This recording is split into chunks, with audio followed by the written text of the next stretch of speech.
10XL is presented by Farah and Farah, exclusive injury law firm of the Jacksonville Jaguars. Protecting you and your family. Call 396-5555. Jacksonville.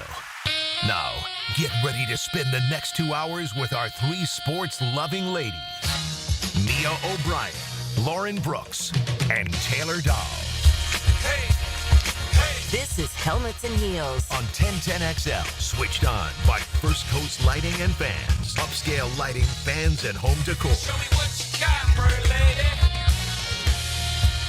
Ladies, I started my morning by speaking to a fourth grade class. Oh, love that. And it was a lot of fun. Thankfully, they did not ask me, why are the Jaguars terrible? They did ask me lots of other questions. What happened? Yes, and one little boy was like, I was at the game last week when Trevor got hit. Oh, I was there. I said, I'm Poor guy. sorry. Yeah, you shouldn't have had to see that violence. But yeah, the news of the day is that Trevor Lawrence went on IR not because of the concussion, which is great news, but because of the shoulder, and he needs surgery, which is not great news, even though a few weeks ago when asked about potentially needing surgery, Doug Peterson said, I don't know where those rumors are coming from, but now he does need surgery. Yeah, I mean, look, ultimately, I always thought, personally, that it was the surgery. And it's a matter of, look, if you go on the reserve injured list, that knocks you out for 4 games.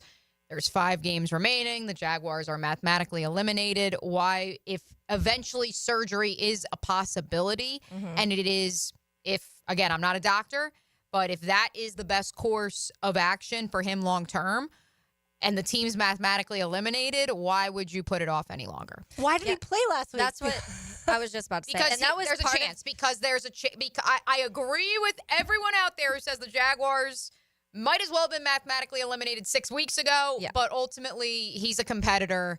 And as long as mathematically there was a chance, he was going to play. Yeah, that was just part of the reason I didn't want. There was several reasons for me personally. I didn't want Trevor out there last week, but that was part of it. Is because in my head, if you were already leaning towards that, why not get ahead of it and get the surgery done? That way you can get back sooner in the offseason and start training for next year rather than prolonging this process. And because it is like, whatever, you win, you go 3 and whatever. Like, who cares at that point? And I know Trevor does, because Trevor wants to win and Trevor is a competitor and they are all competitors. But at the end of the day, sometimes you do have to look at your future rather than like right now in this moment. And sometimes a lot of times the Jaguars are very bad at that, at looking at beyond right now. Seeing that the Jaguars are on a 5-game losing streak, it feels like it's 12. It really does. It doesn't feel like it's only been 5 weeks or really 6 weeks with the bye that this team has won a football game. It feels like they haven't won a football game, personally. I can understand The that. Colts game, which Right. honestly, The Colts game, which was wacky. as we reflect, and it was a 1-possession game somehow, some way. Yeah. And as we reflect upon the success of the 17th annual Tom Coughlin J Fun Radiothon, I did find myself thinking about that a few weeks ago. I am happy that if there was one game the Jaguars were going to win this year, I'm glad it was the day that Tom Coughlin went into the pride of the Jaguars and was honored, because and at home. and the Colts streak is still alive. Colt fever, baby. But I reflect upon that because it popped in my brain on Wednesday during the J Fun for obvious reasons during the Radiothon, but because 2 years ago when Tony Baselli's pride of the Jaguars was also revealed to have the Pro Football Hall of Fame inductee logo on it, the Jaguars were shocked and upset by a Houston Texans team that at that point was led by Davis Mills. C.J. Stroud was not in the picture. Now, the Jaguars' season ended up being a lot better, and I'm sure Tony himself would trade that loss that day on his day to be honored for a winning season and a appearance in the divisional round of the playoffs. But look, if it's a lost season, I did find myself saying, okay, that one felt like a win. But yeah, Taylor, even the win in the UK over the Patriots, it doesn't resonate Feels like with a me. long time ago. Especially because the Patriots have a better record than the Jacksonville Jaguars, not only since then, but throughout the course of the season. Yeah. Why do I feel like somehow, some way, though, this is going to be another 1-score game? And and it feels like, I said it earlier this week, it doesn't feel like these two teams hate each other.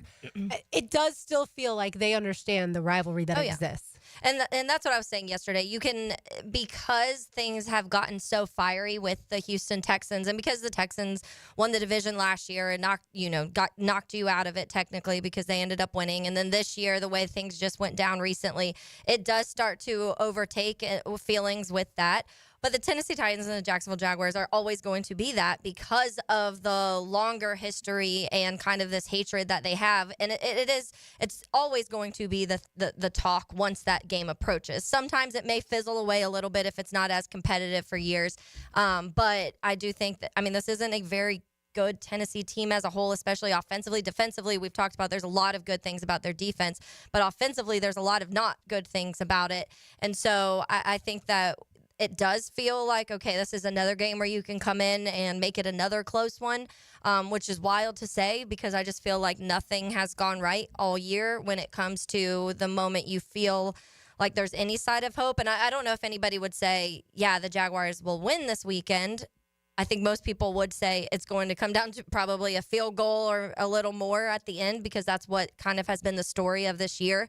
Now, it's full on. It's Mac Jones time at this point. So how much do you trust in Mac Jones and how much can they get the ball to Brian Thomas Jr.? How well can they run the ball? How consistently can they run the ball?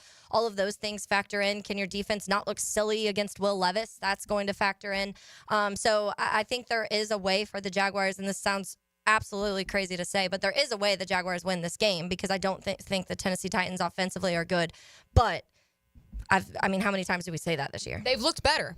The offense has looked better for Tennessee. For sure. And the defense, like you alluded Levis to. hasn't been a hot mess, but there's ups and downs. He came back from his own AC issue that he had going on in the month of October. I would like to hear from Doug Peterson this morning. I asked him when we were discussing with him the 12 weeks we've seen so far of Jaguars football, the season as a whole, knowing the team is mathematically eliminated, but also knowing that stat that we brought up earlier this week, the Jaguars are 1-8 in one-score games. Is that a stat that you can just say, wow, if the ball bounces our way 9 different times, it bounces the other way, would we be talking about a completely different season? Somehow we got to figure out how to get those plays to go in our direction and overcome that. And so, as we look back, we got 5 games left, and we want to finish strong, obviously. And but we get an opportunity to look back on it. I think that's what's going to be sort of glaring at us, or just those plays. Whether it's offense, defense, against special teams, but those are the things that we have to overcome as a football team in order to have consistency in winning. We've talked about it at length on this program that there is a reason that you look at Kevin O'Connell's record in one-score games as the head coach of the Minnesota Vikings. I think in year one, a lot of people wrote it off as, they're 11-0 and they're just getting lucky and Kirk Cousins has a golden horseshoe shoved up his butt and what have you.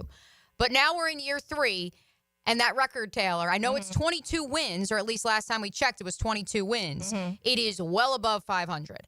And at what point do you say, you know what, this isn't just a matter of luck, this is a matter of coaching? And the fact that that was the first word that came out of Doug Peterson's mouth when I asked the question, that says to me that, yes, this is more than just the Jaguars got unlucky in 2024. By the way, some quick research tells me that the Jaguars lost the day that Jimmy Smith was inducted into the Pride of the Jaguars, lost to the Vikings in 2016. And then when Fred Taylor was inducted way back in 2012, the Jaguars also lost that game to the Bengals. So it's really a miraculous thing that Tom Coughlin got the victory when he went into the Pride, because history does not bode well for that. Look, there's a reason that teams like the Titans and the Jaguars can't even scratch 5 wins this season. And that is because for the Titans, it's a little bit different, but that's because I don't think they have a very good quarterback. I think the Jaguars have a very good quarterback. I just don't think he played great this season, and so many other things went wrong. The Titans, it's not like this is a team that to this point in the season has been able to do anything after it wins a game. It's lost after the 3 wins, and we saw them go to Washington last week and get destroyed by the Commanders. A really good team, albeit. But it does feel like these two teams, not that we expected this preseason, but are really close at this point in time. Neither one has found themselves. And like we've talked about, Brian Thomas Jr., I would way rather have him than Calvin Ridley. Yeah, and I think the problem with that is the Jaguars thought they were way farther, and they're not. And that to me is the problem. And whether that is coming back to coaching is the big question mark that we are going to be addressing this last month. Because maybe.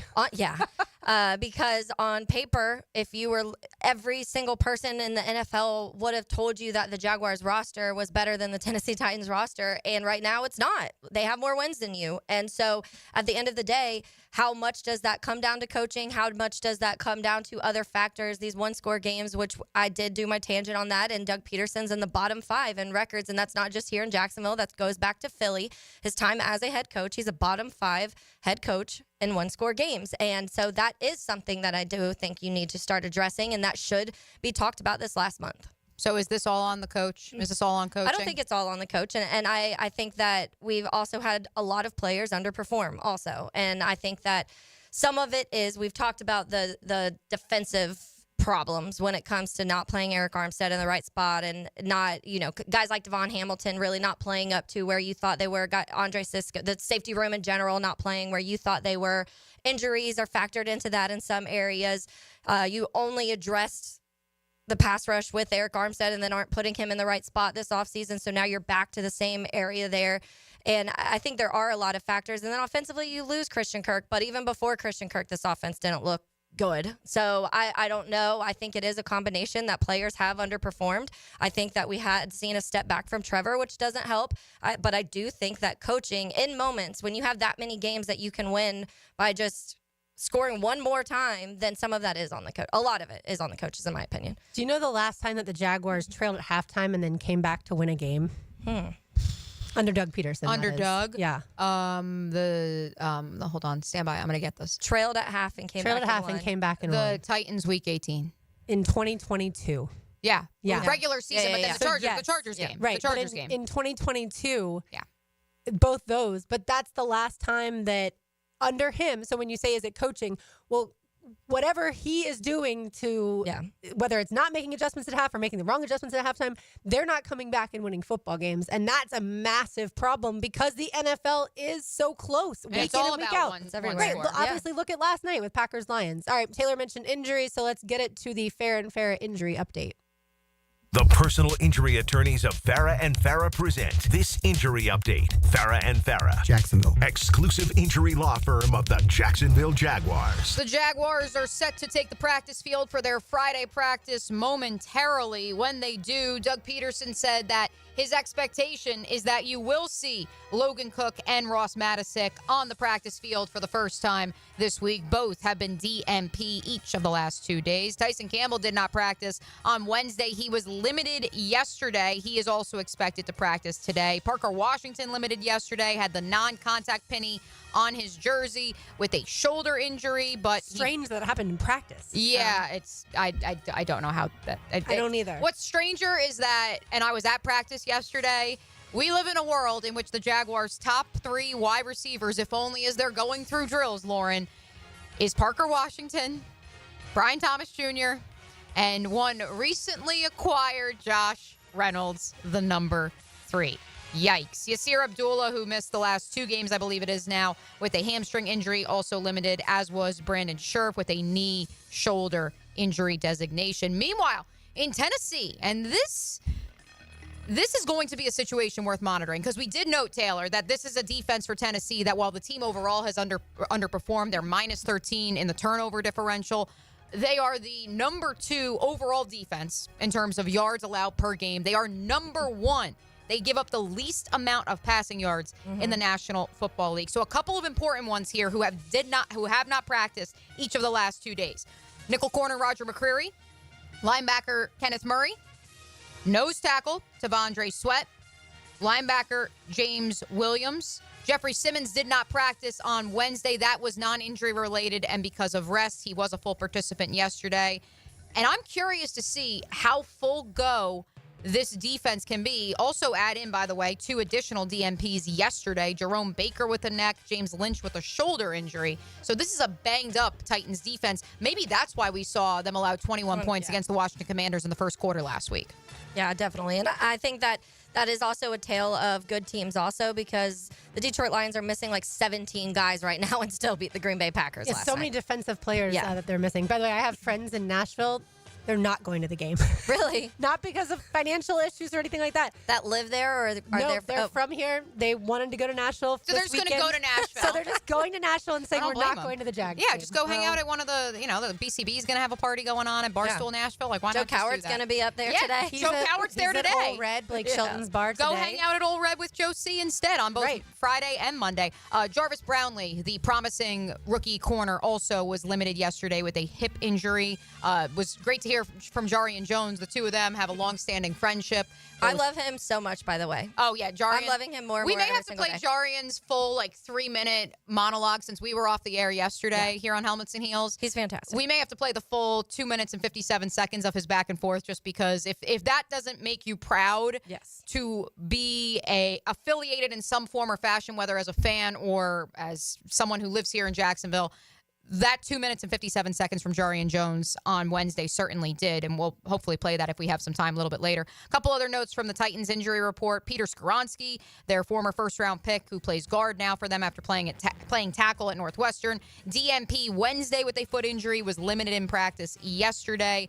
Ditto to two other tackles, Jalen Duncan and Leroy Watson, who were limited in practice on Wednesday. They were full participants yesterday. Guard Logan Bruce, also limited in practice yesterday with a knee injury. And so once again, for the third time in as many weeks, I guess a bye week thrown in there, the Jaguars have less players on the injury report than their opponent. And thus, I need the narrative of the Jaguars were so banged up in 2024. Please temper that sentiment, folks. I understand Trevor Lawrence has been banged up throughout the course of the year, and he plays the most important position in the game of football. I understand you went stretches without Tyson Campbell and Foye Oluokun, two of your leaders on defense. But by far and large, when you compare it to the rest of the National Football League, folks, this team is relatively healthy at this juncture of the NFL season. We will continue the Jaguars-Titans conversation on the other side. Say hello to Justin Melo to talk Titans and maybe a little draft. We can talk draft now. Yeah! She said yeah! Let's go! Yikes. All right, that's coming up. You are listening to Helmets and Heels. It's a Sunshine Turf Friday. Had breakfast with Caleb this week, and you cannot imagine just how many gorgeous designs he can create for you or your company. Check out their latest project on 1010XL's Instagram. Find them online at sunshineturf.info or call 904 3830243. It's 1010XL 92.5 FM.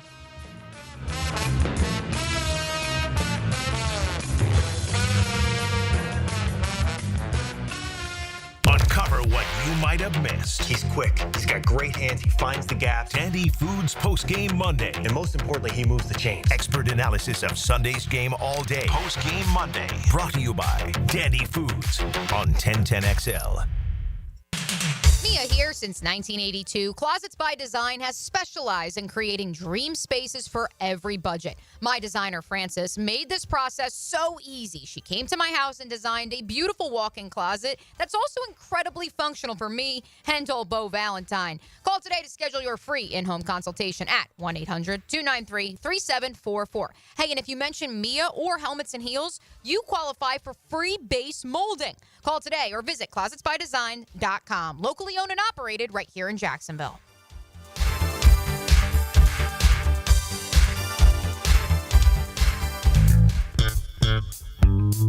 Yo, it's your boy E to the T here. And fellas, we all know that athletes train every day to perform better on the field, right? Well, what if you could enhance your performance in the bedroom? No training required. That's right. I'm talking about that secret weapon, Blue Chew.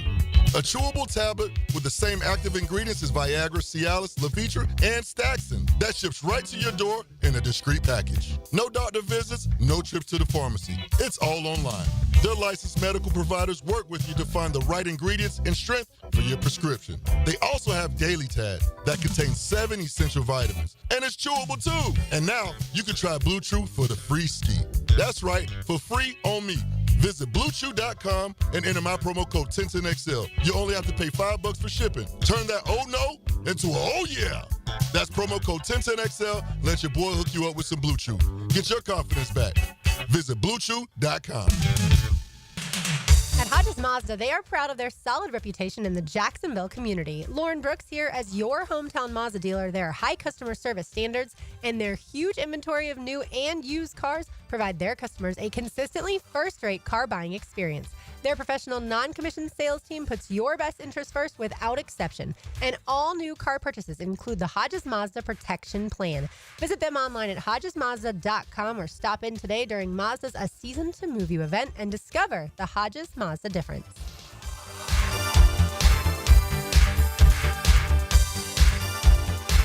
Value or flavor?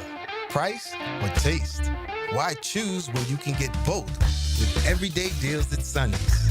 Right now, you can get the pork big deal for $10, the pork and rib combo for $12, and all you can eat ribs for just $19.99. Yep, you heard right. All your favorites are now available all day, every day. And that's why it's always Sonny's here. Sonny's Barbecue, local pitmasters since '68. Pre-Game Friday, built by Dream Finders Homes on 1010XL. Have you or someone you care about been arrested or had their driver's license taken away? I'm Susan Cohen, and I work with David Robbins at the law firm of Epstein & Robbins. We are experienced fighters for those charged with DUI and all criminal offenses.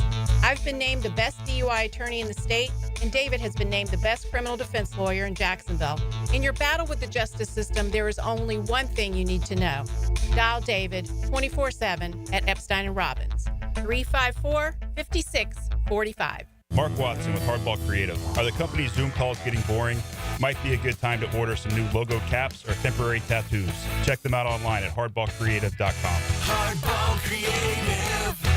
Hardball does it all. It's a Sunshine Turf Friday. The highest quality artificial turf at affordable prices. Visit sunshineturf.info today. Experience the winning combination of style and performance with Renewal by Andersen. Energy-efficient, custom-built replacement windows and doors. Right now, buy one window or patio door and get one 40% off. Plus, 0 down, no payments, and no interest for 18 months. The first 50 customers get a free True Screen upgrade, but this offer expires December 31st. Renewal by Andersen, proud partner of the Jacksonville Jaguars. Visit bestwindowsflorida.com for details. License number CGC 1527613. Don't make a bad call when it comes to servicing your home. Cooling off with a baby pool in the house to fix your air conditioning problem is a bad call. Trying to catch a wave in a flooded bathroom is a bad call. Using a burning electrical panel to make s'mores is a bad call. The next time something goes wrong, make a good call to Donovan. Whether you need air, electric, or plumbing service, Donovan is always a good call. It's why we've been trusted by our customers for almost 40 years and why you can trust us to deliver fast, reliable service to your home. Donovan, always a good call.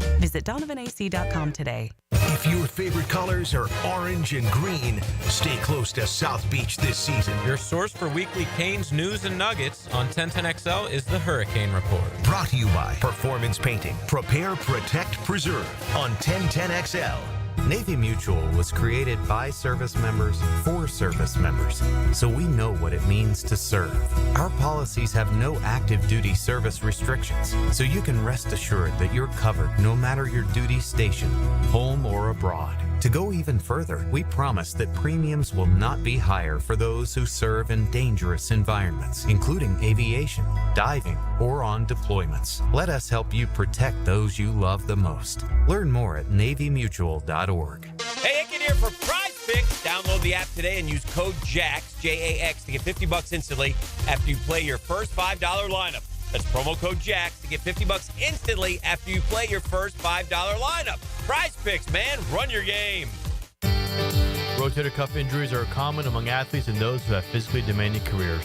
Don't let this injury keep you away from the sport you love. Dr. George Barry here, and the first thing you need to do with a serious shoulder injury is to diagnose where the damage is and how significant it is. Rotator cuff tears are either acute tears sustained during an injury or accident, or degenerative tears. If you're interested in learning more about rotator cuff repair and how our expert team of orthopedic surgeons can help you, call Barry Orthopedics today or visit barryorthopedics.com.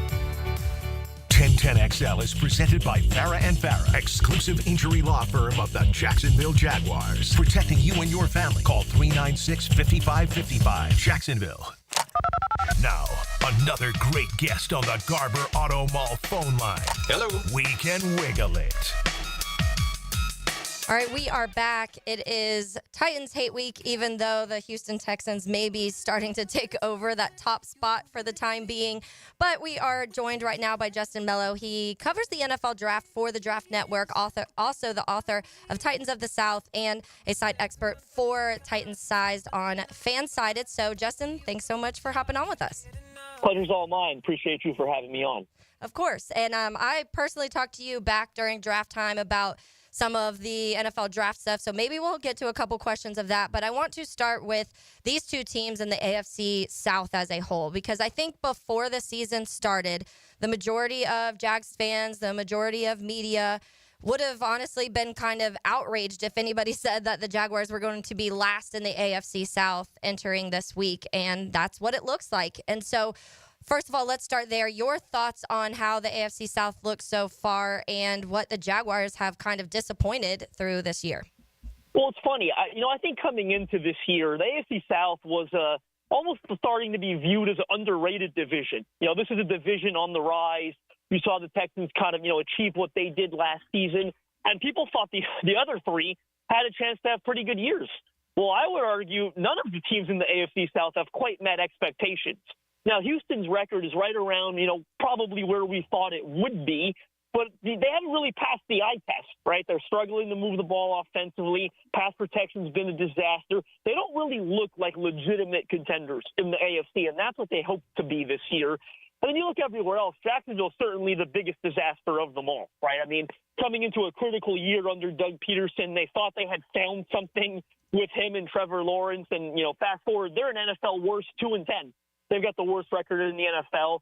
I almost feel bad for Coach Peterson. You've got to know he's at the end of his tenure here. I'm stunned they hadn't already made the in-season move to relieve him of his duties. So neither of these teams, certainly the ones playing on Sunday, they're not where they thought they'd be this year.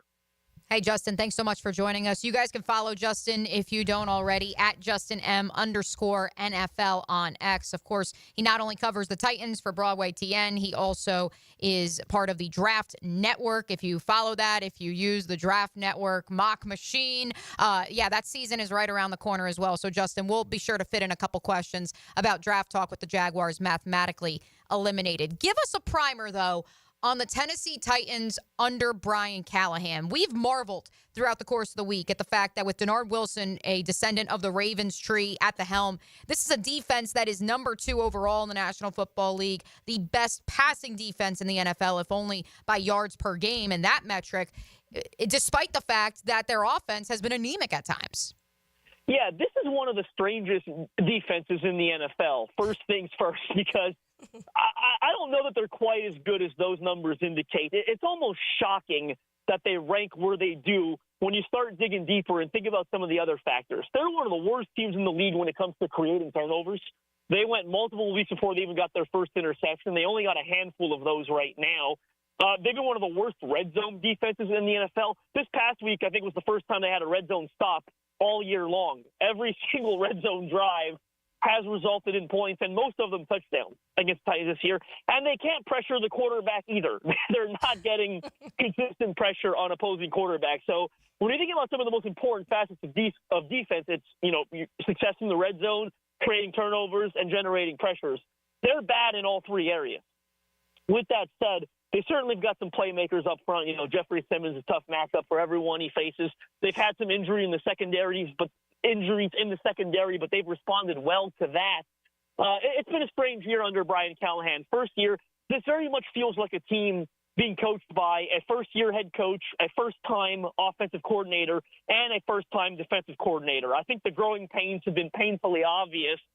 First half of the year, it almost felt like the starting quarterback, Will Levis, was the one that kind of, torched that and burned it to the ground, playing very poorly. Untimely turnovers cost them a bunch of games. And you fast forward now, he's playing better football, significantly improved over these last 4 weeks. But as you can see, that 3-9 still very much a struggle in Tennessee. What does the future hold for Will Levis, Justin? Yeah, I mean, it's interesting. Like a couple of weeks ago, and this is reactive fandom, as you know, but a couple of weeks ago, every Titan fan would have told you there's no chance he's coming back next year, right? Like, it's just he's played his way out. He cost them multiple games early in the year. You might remember one of the worst pick sixes I've ever seen in week 1 against the Bills, threw that game away when they were in the lead. A similar boneheaded turnover in week 2 against the Jets where he literally tried lateraling the ball in the red zone by rolling it on the ground, and they picked it up, cost them points. It's been a disaster. It was a disaster early on. Well, it seems that a switch has flipped since he came back from a shoulder injury. These last 4 weeks, mind you, they're 1-3, but he's played really good football. I mean, I invite anyone to turn on the tape, and they're against some of the top defenses in the league. He looks great against Jim Harbaugh's Chargers, looks really good against Brian Flores' Vikings, and again, they beat the Texans 2 weeks ago in Houston, an upset victory, and he's not the reason they lost as badly as they did against the Commanders in Washington on Sunday. With him now stringing together 4 quality games, the narrative has certainly shifted in Tennessee. You know, going into the offseason, we all know this is not a draft class that possesses a ton of intriguing quarterbacks. There are a lot of questions about that class at the top. No one really exciting set to hit free agency from a veteran quarterback perspective.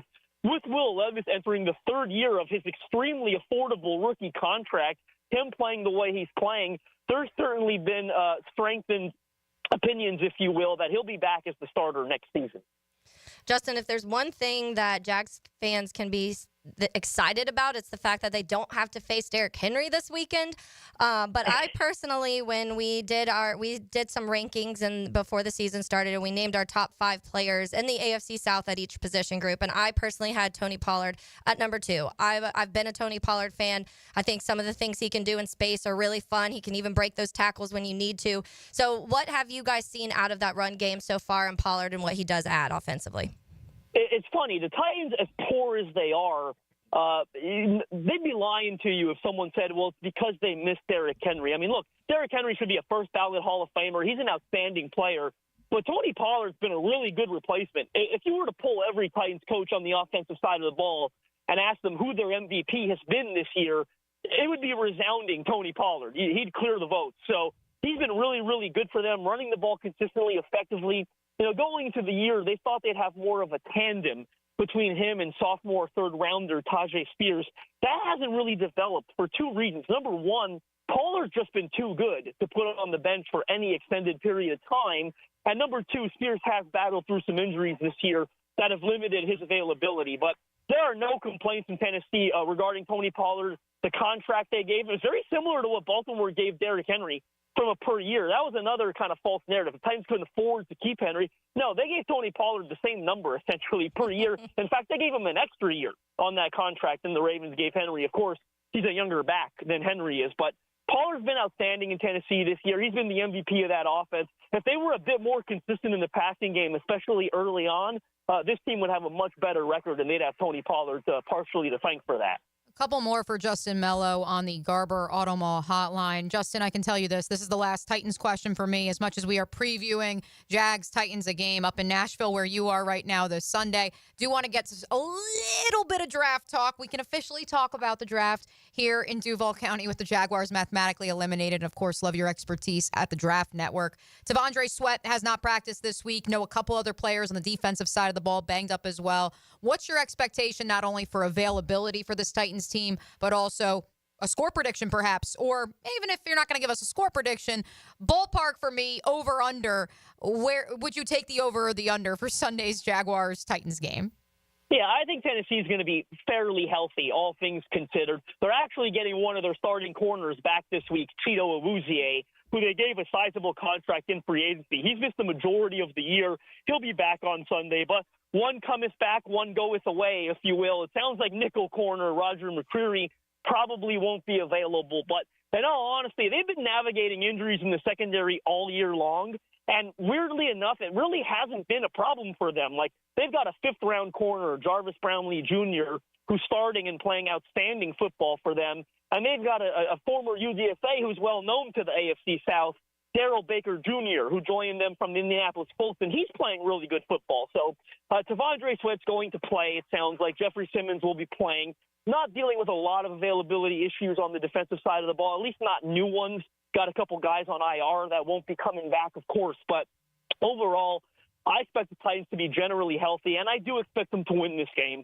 I think despite their record, they're still playing, hard-nosed ball. They're playing hard for Brian Callahan.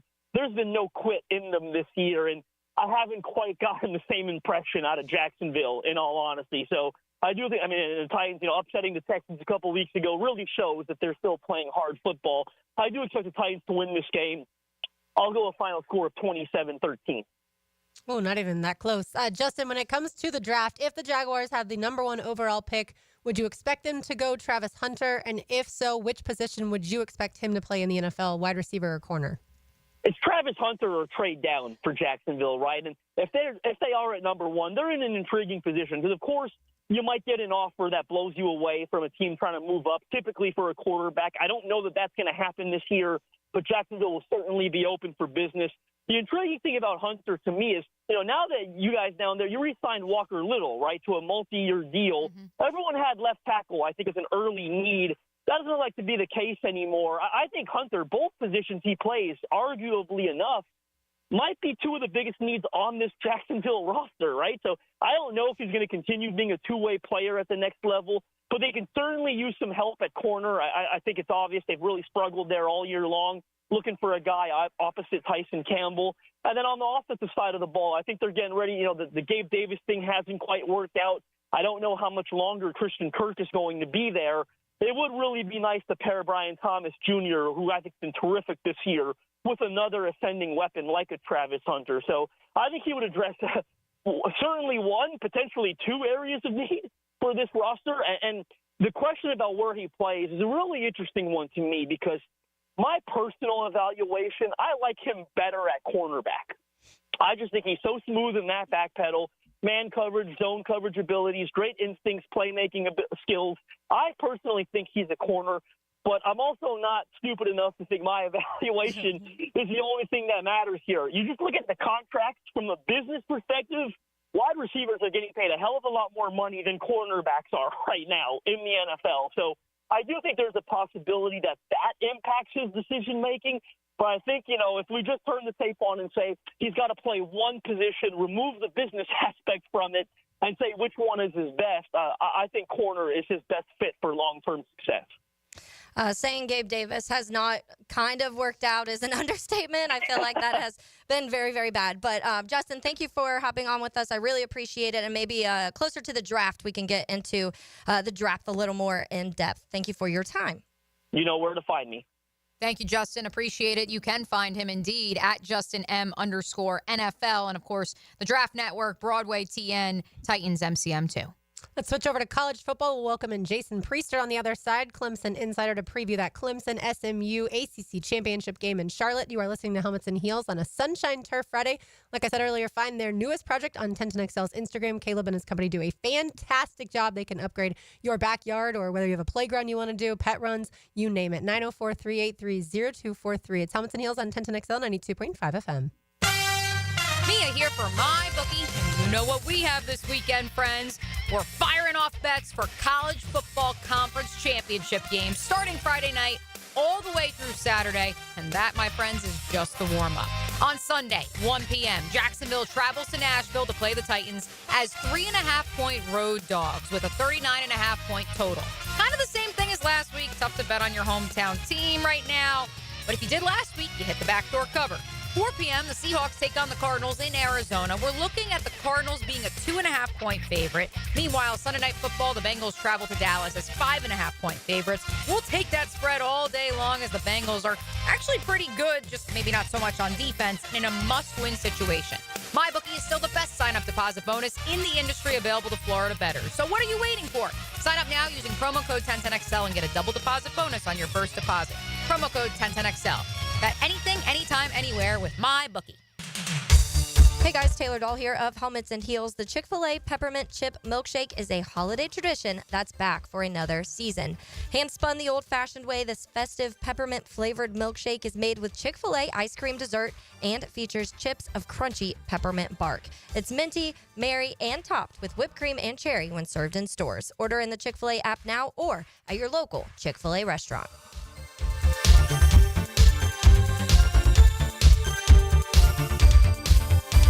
I've known Glenn Cohen for a long time as a friend and a lawyer. Persistent and fair, Glenn and his firm have represented clients from North Florida and South Georgia for over 40 years in all kinds of personal injury cases. If I had such a case, call Glenn at Barnes, Cohen, and Sullivan.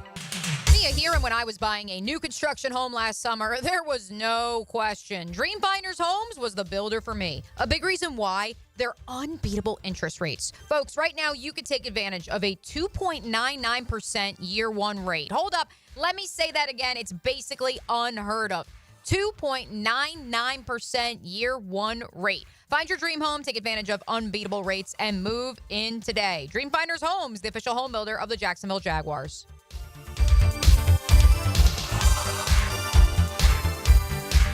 Jack the halls with pipes a-leaking, fa-la-la-la-la-la-la. Oh no! Don't let plumbing ruin your season, fa-la-la-la-la-la-la. Let's go! Uh-oh. Got a clog or a leak messing with your holiday cheer? Call Duck Duck Rooter. We're the reindeer of repairs. Fast, reliable, and ready to slay your plumbing problems. Fa-la-la-la-la-la-la, hooray!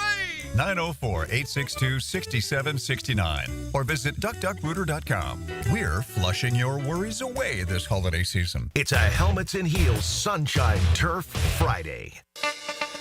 Get off the ladder and put on the helmet with Gutter Helmet of North Florida. We are family owned and manufactured locally. Cleaning your gutters is a dangerous and dirty job. That's why with Gutter Helmet, you'll never clean your gutters again. Water goes in your gutters while trash and debris go on the ground. It won't collect like filters do. Gutter Helmet protects. Call now for 10% off and a free gutter cleaning and tune-up with your purchase of Gutter Helmet. Call 904-762-7779. Happy holidays, Googans. Santa Dan here. It's the holiday season, and that means hopefully more off time with the fam.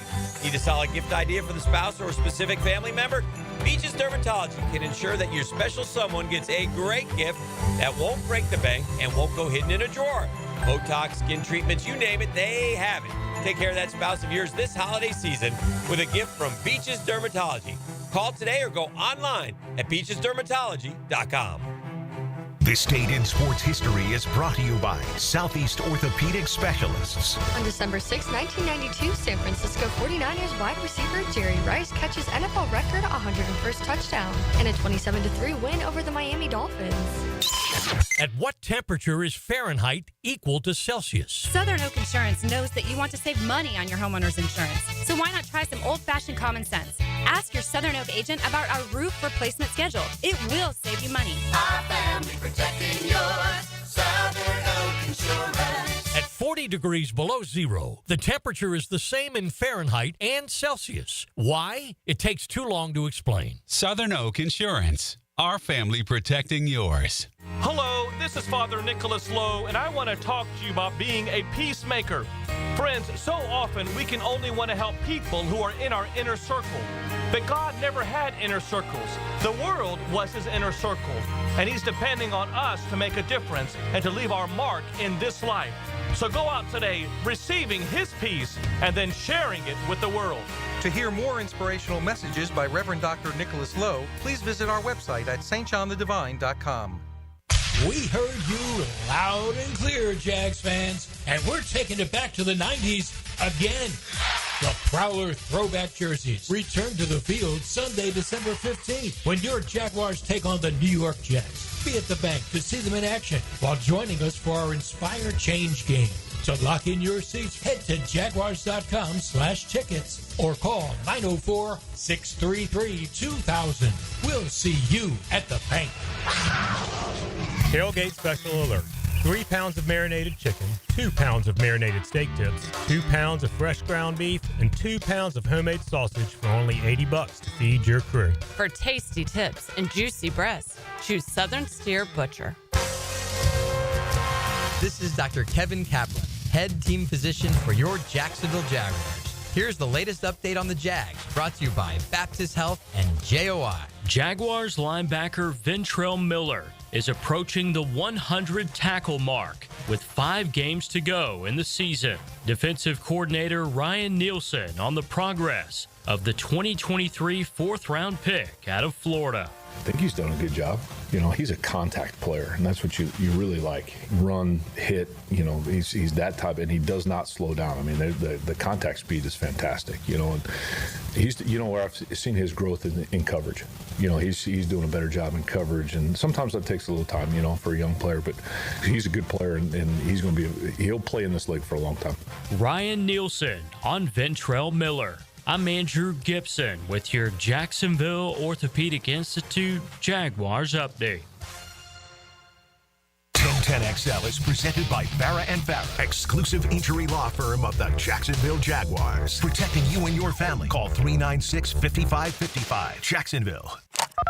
Now, another great guest on the Garber Auto Mall phone line. Hello. We can wiggle it. Taylor Dahl, Mia O'Brien, RJ Saunders, I'm Lauren Brooks with you. I cannot believe that tomorrow we have conference championship games. We're already at that point in the college football season as we welcome in Jason Priester, Clemson insider, to talk all things Clemson SMU. Jason, thanks so much for joining us.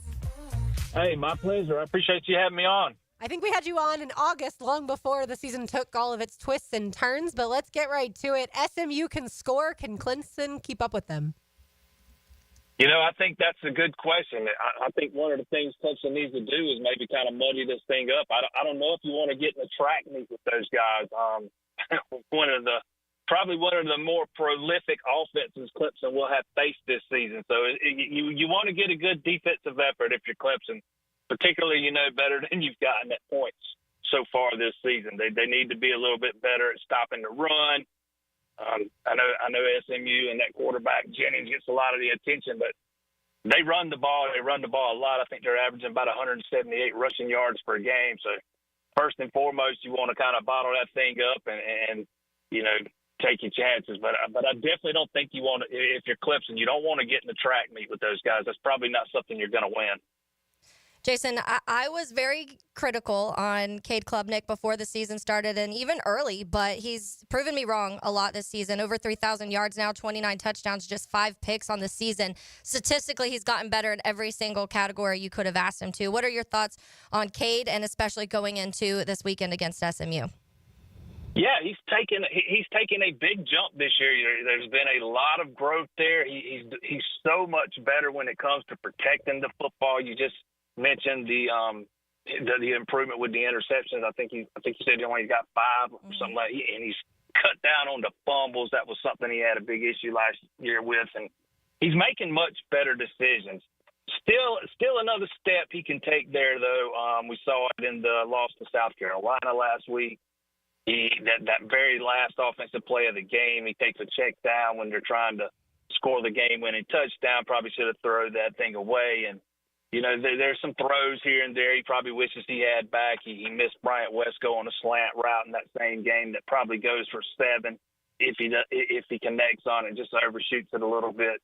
But he's so much better than he was a year ago. You've seen all kinds of signs of growth there, and I think there's still more growth he can take as he goes into next year. You can find him and his work at the Clemson Insider. You can find him on X at JP_Priester. That's Priester.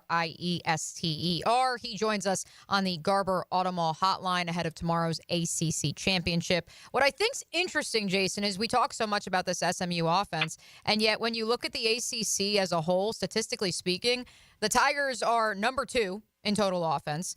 They're number 4 in passing offense, and they're number 1 in rushing offense.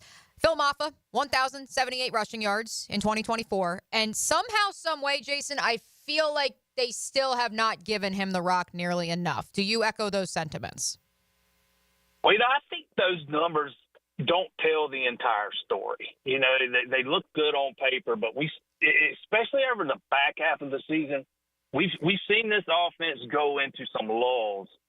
You look at it against Pitt, even some against Virginia Tech a few weeks ago. Last week against South Carolina, they scored a touchdown on the opening possession of the second half and had multiple opportunities to go up 2 scores and just could not do anything. I think they had 22-something yards of offense in the fourth quarter before that final drive, a couple of 3-and-outs. Still need to see some more consistency there. And they've not been able to run the ball against their pass two Power 4 conference opponents. Take the Citadel out of the equation. You go back and look at the Pitt game, South Carolina game, just not a lot of success running the ball. And SMU is top 5 in rush defense. I think they allow 97, 98 yards per game. Moffa's playing a little bit banged up. I think that's pretty obvious at this point. Might need to get some of those other guys behind him some touches. We'll see how that plays out. But I think that's going to be a big part of this is can they get that running game going? Because if you can get Moffa in that running game chugging along, it takes so much pressure off of the quarterback in the passing game. We know that Clemson has Syracuse to thank for being in this game. But really, they also have Ohio State to thank because Ohio State pretty much hated Kyle McCord and booted him out of there. And then that's where, of course, McCord lands at Syracuse. Syracuse beats Miami, and Clemson kind of gets to backdoor in. Yeah, I keep hearing that Clemson backed their way in. I don't know that it's Clemson's fault that they wrapped up ACC play 3 weeks ago, and Miami's still playing on the final week. You look at the standings, Clemson finished the game up on them. Yeah, they needed Miami to lose in that last game, but I don't know. I don't really like that term backing in. It'd be one thing if they won a tiebreaker or something, but when you finish a full game up in the standings, I don't know if that's backing your way in. Everybody plays 8 games. Clemson went 7-1, Miami 6-2, and yeah, Kyle McCord was a big part of that. Make no mistake. When he's been on this year, he's been really good. That was a huge pickup for Fran Brown in Syracuse up there. Jason, you mentioned earlier kind of the way that you see this game needing to go for Clemson to win is being able to stop the run. And we know that after last week with what Lenora Sellers was able to do against Clemson, that is going to be something focused on. But we mentioned the protection that Cade Klubnik's been able to have on the ball. Only 9 turnovers total on the Clemson offense, and SMU has 19 turnovers that they've given away. So I do think that looks like an important factor that Clemson could take advantage of this weekend. And if I'm not mistaken, SMU's put the ball on the ground 21 times this year. Mm-hmm. They've only lost 11 of them, but I think they fumbled it 21 times.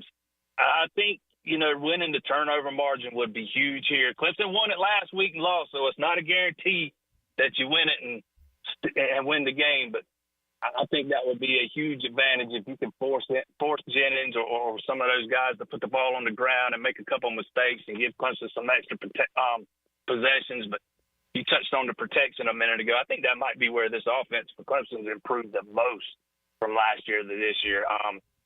The impact Matt Lutz had on that group of offensive linemen cannot be understated. Home run hire for Dabo Swinney. They've been very banged up over the past few weeks, lost a couple of starters. They got several guys that are backups on the 2 deep out for the year, kind of been having to mix and match against Virginia Tech, Pitt, Citadel, and still found ways to protect Cade. That was a home run hire for Dabo Swinney when he brought Matt Luke into the fold.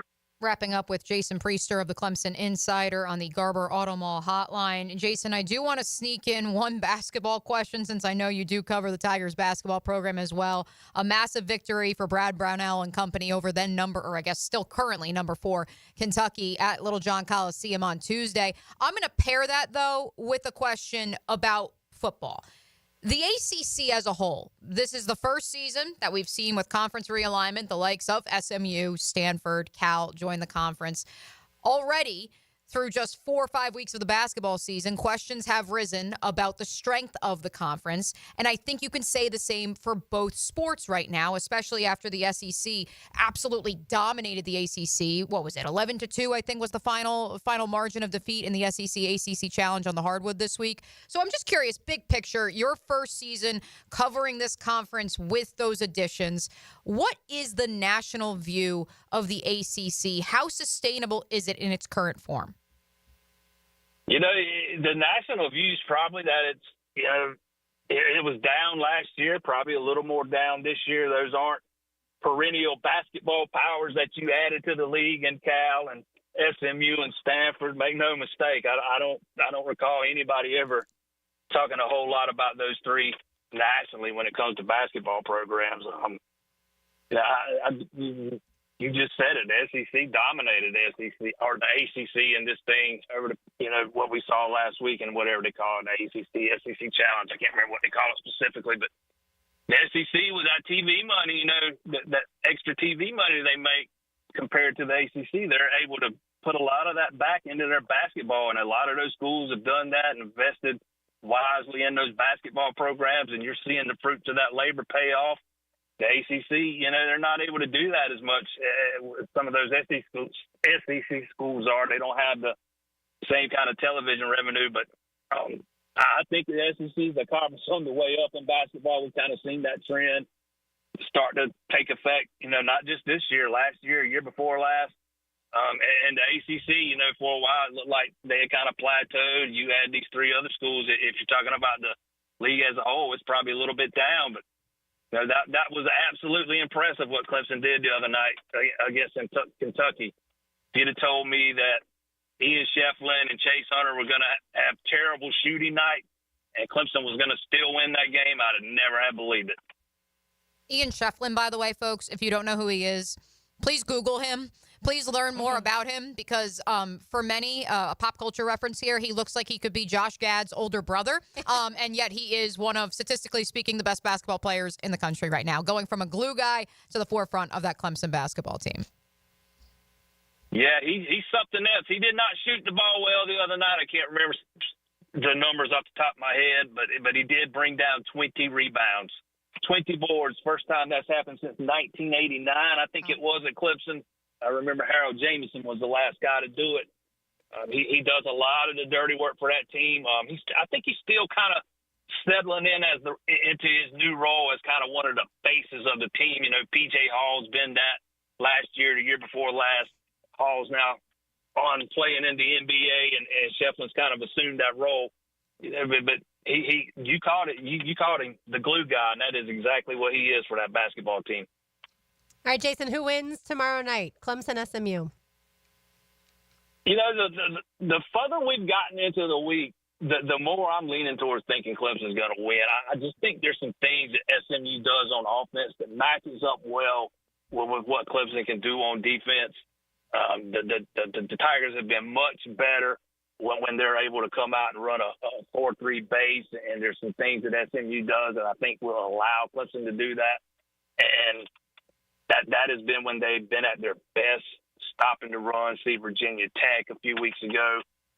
See parts of the South Carolina game before it got later into the second half. But if Clemson can come out and play that base 4-3 and you get that freshman linebacker Sammy Brown on the field, I like Clemson's chances to win. And I'm going to say that neither team gets to 30. Interesting. All right, good stuff. Well, we appreciate your time as always. My pleasure. Appreciate you having me on. Thank you. We had him on before Clemson played Georgia to start the season, and he was like, yeah, no, Georgia's going to roll Clemson. And I think it was a double-digit spread. And Yeah. he's like, no, I still have Georgia. So he certainly knows the team well. 14-2, by the way, SEC versus ACC challenge. 14-2 in that basketball realm. All right, we will make our picks when we return. You are listening to Helmets and Heels on a Sunshine Turf Friday on 1010XL 92.5 FM. Now you can watch 1010XL shows all day on X, Facebook, and YouTube. Brought to you by MyBookie. Experience Vegas from the comfort of your phone anytime, anywhere. Sign up today. Use promo code 1010XL. Sometimes it's a stunning performance. 3 touchdowns tonight. Sometimes it's the guy who gets the job done. He doesn't take a play off. Listen from a Universal Roof and Contracting Offensive Player of the Game. He is a difference maker now. On 1010XL.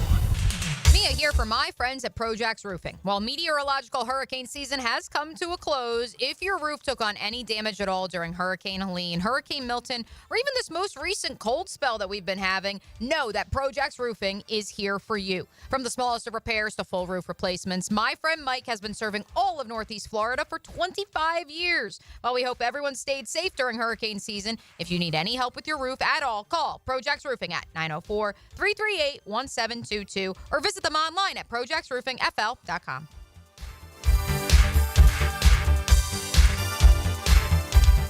We're HAPPY, because Happy Honda Days are here. Everything is bigger. Bigger selection, bigger discounts, bigger trade-in values. Honda, quality, value, safety. Don't miss Happy Honda Days, going on now at your local Honda dealer. What's happening, folks? E.T. here, and come hang out with your boy at Mr. Chubby's Wings West Side location this Sunday.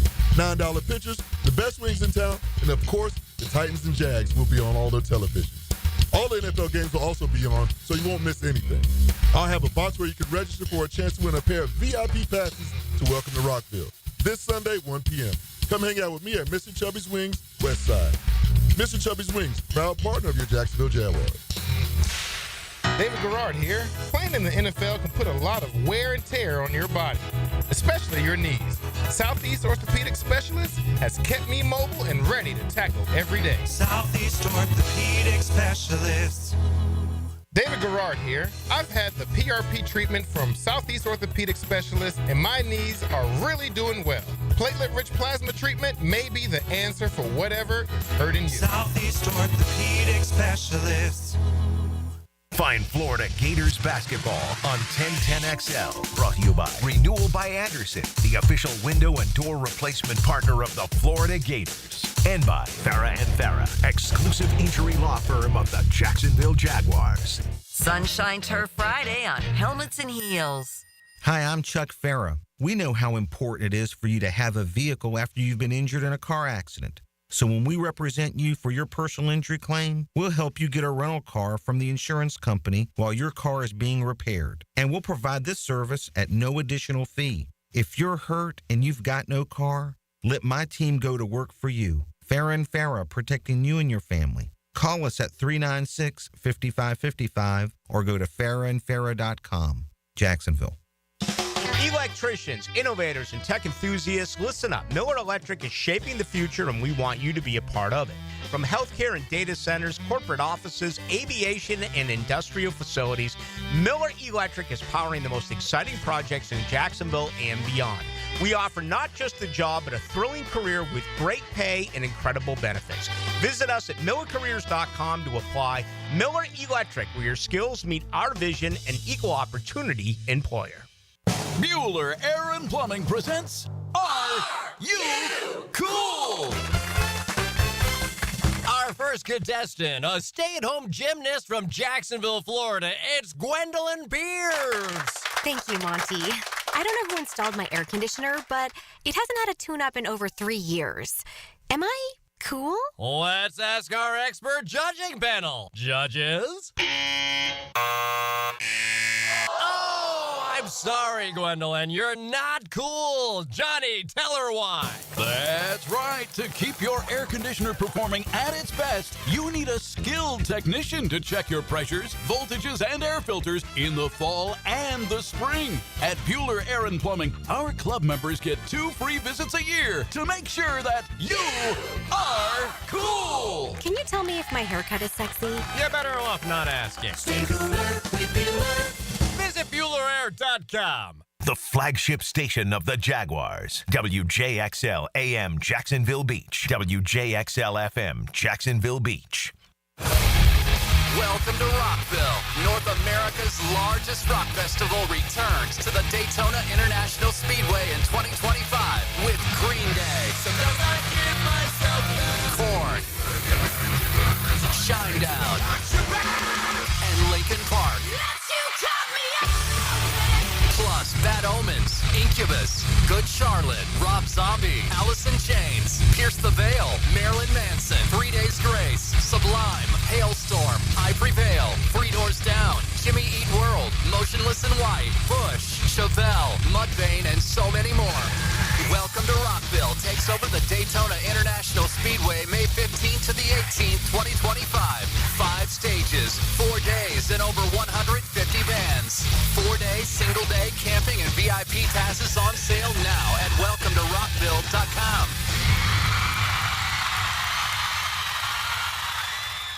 AA Automotive helps keep your car in dependable travel condition. Stop in today. They'll check the brakes, tires, fluids, electric, and AC to get you right back to your holiday plans. AA Automotive on Richard Street. Full service auto repair you can count on.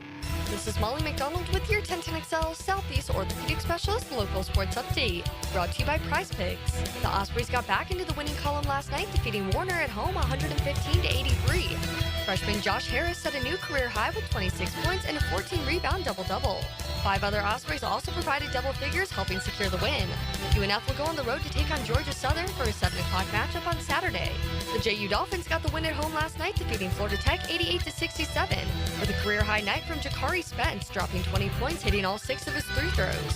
The Dolphins will take the road next week to take on Florida Atlantic on Tuesday. The high school state semifinal is here with the Reigns Vikings hosting Sarasota Booker in the Graveyard tonight at 6:30.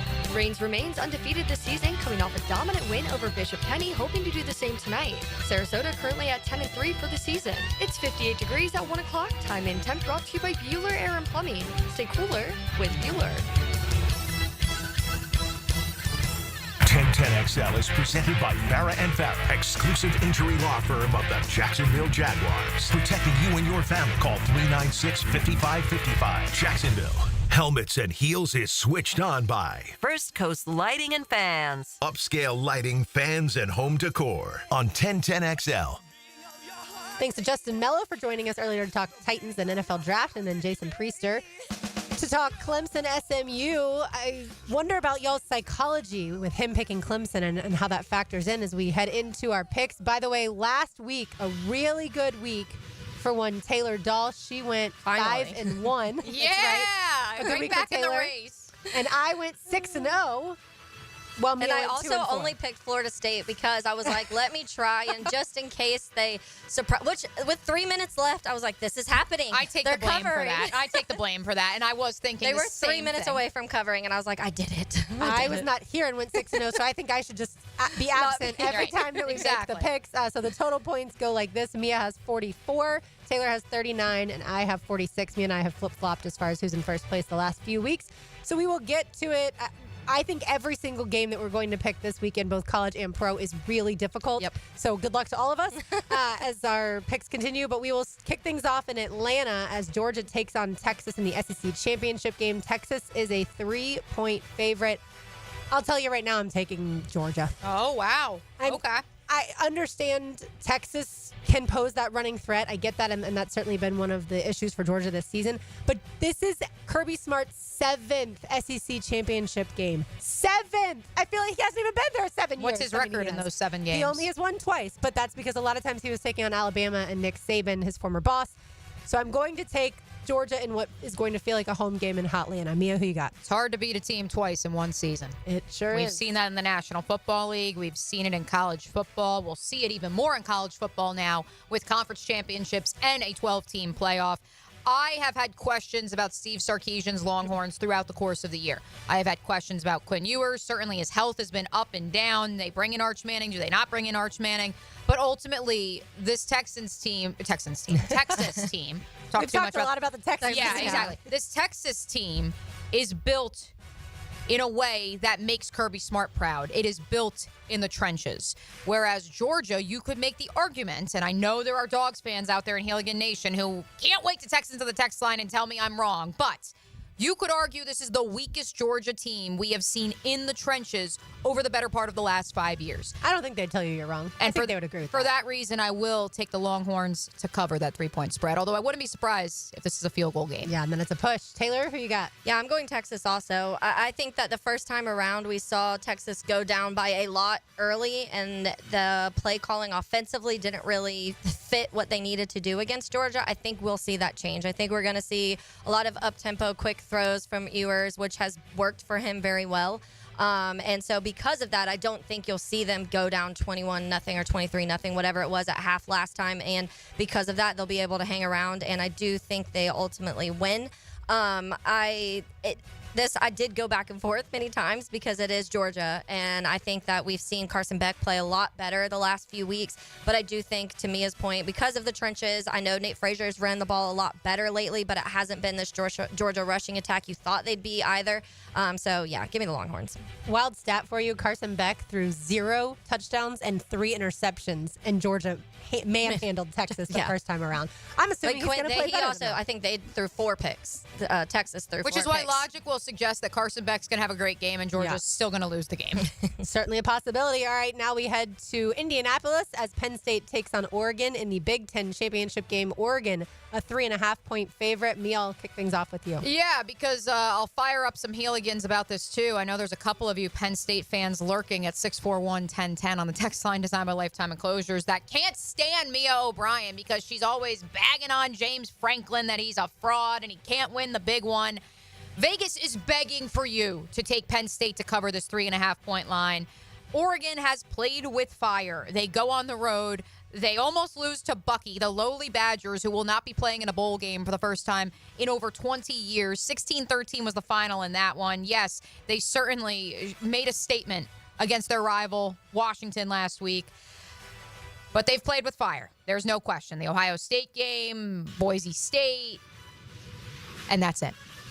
We love to talk about Oregon playing with fire in those 3 games. We're not talking about their remaining 9 other regular season games in which they won by double digits. So give me the Ducks -3.5. Taylor.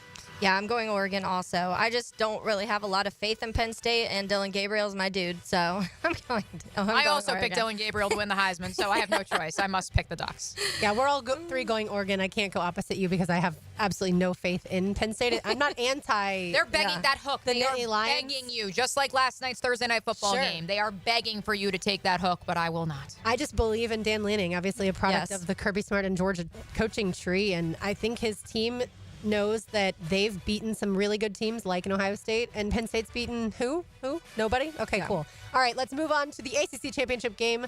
Clemson taking on SMU in Charlotte. Clemson is a 2-point underdog. That's right. SMU favored by 2 in Charlotte. Taylor, who you got?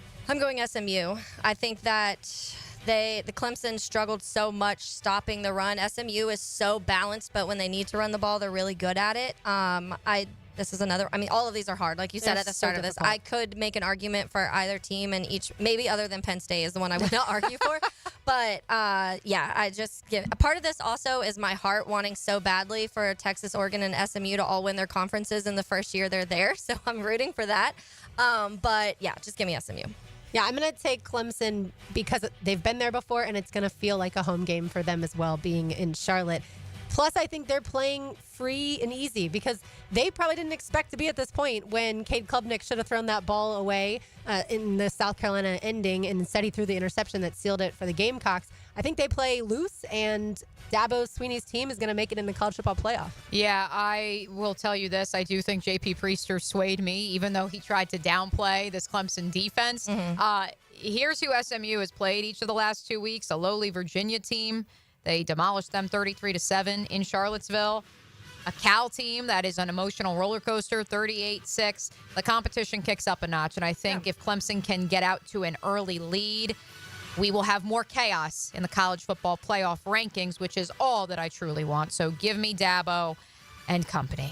Yeah, if Clemson wins, that playoff committee on Sunday is going to have its work cut out for them. All right, we'll switch it to the NFL. The Falcons and Kirk Cousins, assuming he plays, take on the Vikings up in Minnesota. Vikings are a 6-point favorite, and yes, in some people's minds, it is a revenge game for Kirk Cousins. Taylor, who you going with? That's funny. I saw somebody on Twitter say, "Do you think Vikings fans will boo Kirk?" And I'm like, why would they boo Kirk Cousins? Like, there's no hard feelings whatsoever when it comes to that. It was like, I don't know. There's the situations where guys leave like a Saquon and you're upset. But this one, I truly think they'll probably be cheer for Kirk because he gave them so much hope for so many years. And I don't know because I did read, too, that they're going to be haughty towards him because they feel like they have the better quarterback now. So maybe not boo, but I don't know that they're going to be excited to see him. It will be interesting to see how they react. If I was a Vikings fan, I would be appreciative of Kirk because he got you guys back into the relevant world, and your team decided to get rid of him. But anyways, I'm going the Vikings. I think the Falcons have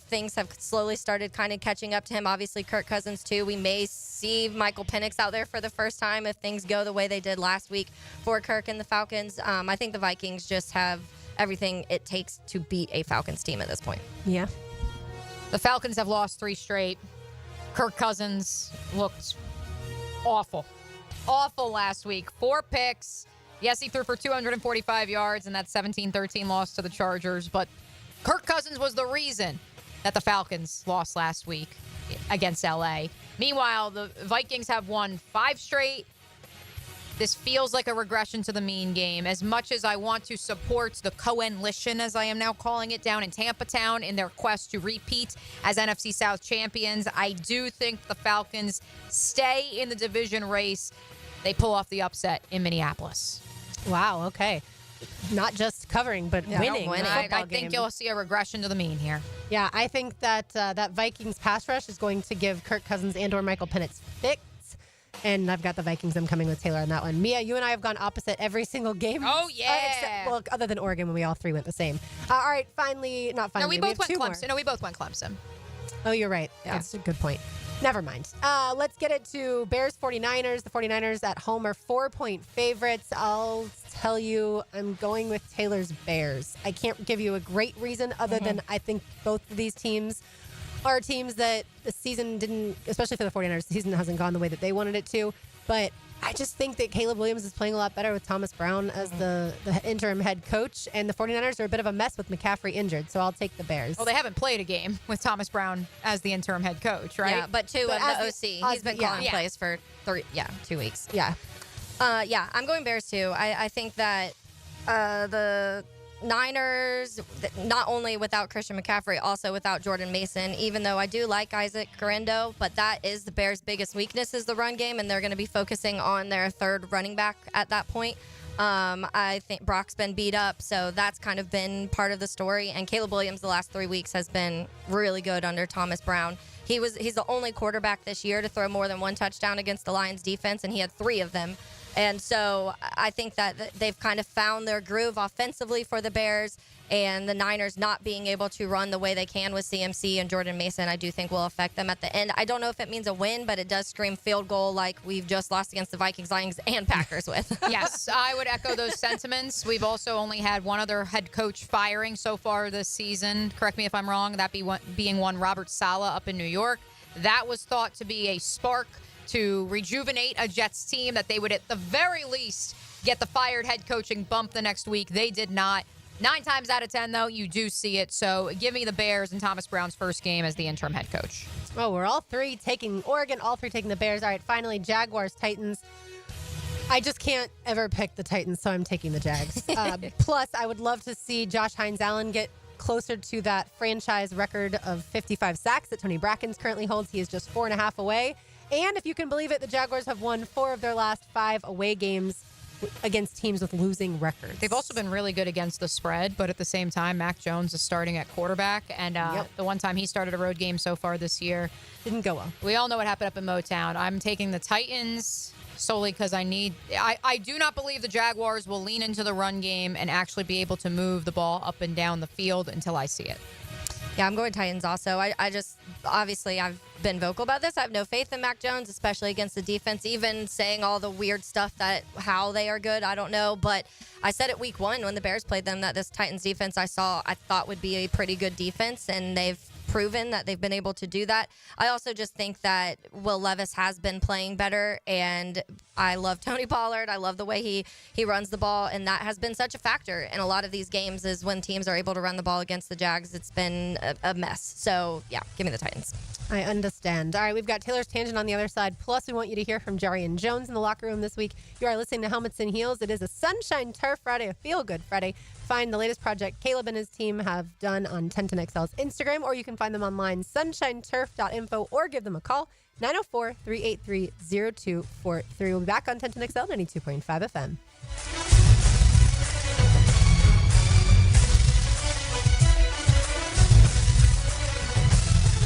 Helmets and Heels. This hour is brought to you by First Coast Honda Dealers. There's a new one-stop shop for all things Jags. Subscribe to the 1010XL Jaguars YouTube channel. One-on-one interviews with players, practice footage, podcasts, and more.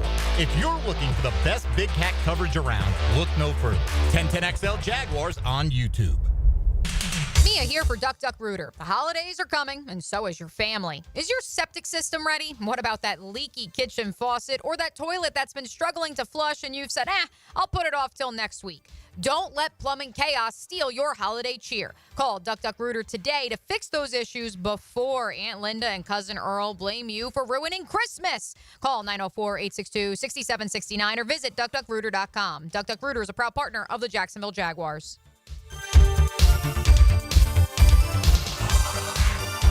Joe C. for CSS Fireplaces and Outdoor Living. There's nothing like the ambiance of a custom-built fireplace. The team at CSS can design and install the perfect setup, including wood, gas, and electric models, whether you want the elegance of an indoor fireplace or the warmth of an outdoor fire pit. You dream it, they build it. Visit their showroom or online at cssfireplaces.com. You dream it, we build it.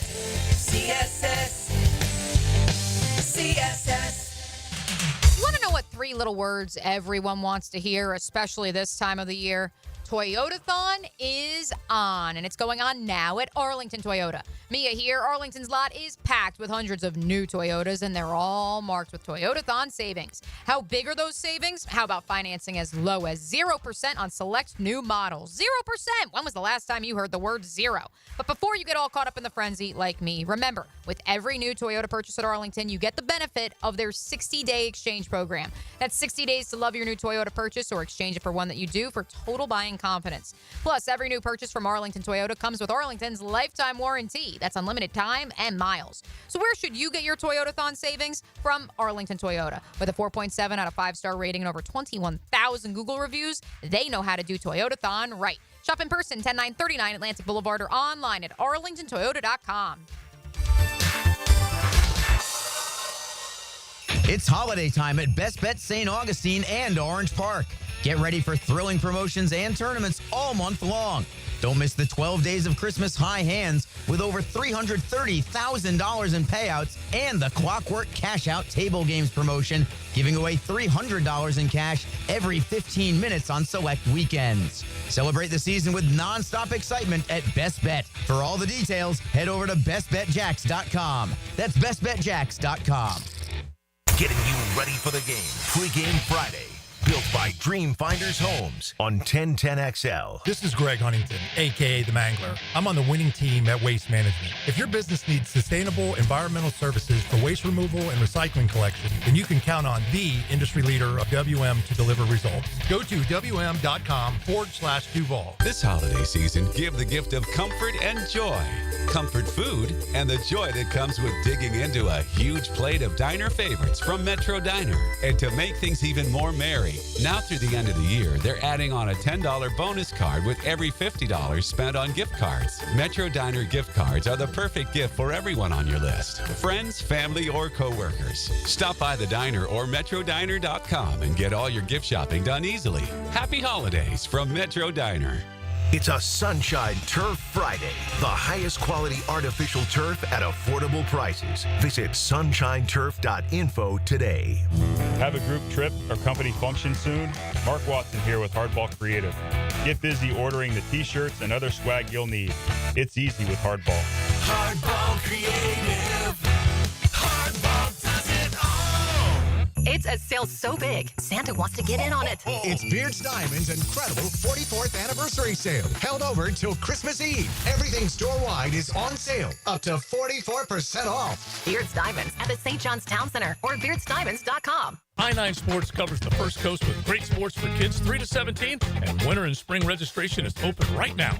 New girls volleyball and flag at Duval Charter, plus plenty for boys and girls in Nocatee, too. It's all at i9sports.com. Enter 1010 in the promo code. Hunters Know Patience is part of the game. Just got to keep hunting. Jeff Lageman, Captain Kevin Faber, and Captain Kirk Waltz on the Nimnicht Outdoors Show. Presented by Duck Duck Rooter Plumbing, Septic, and Air Conditioning. Saturday morning from 7 to 10 on 1010XL.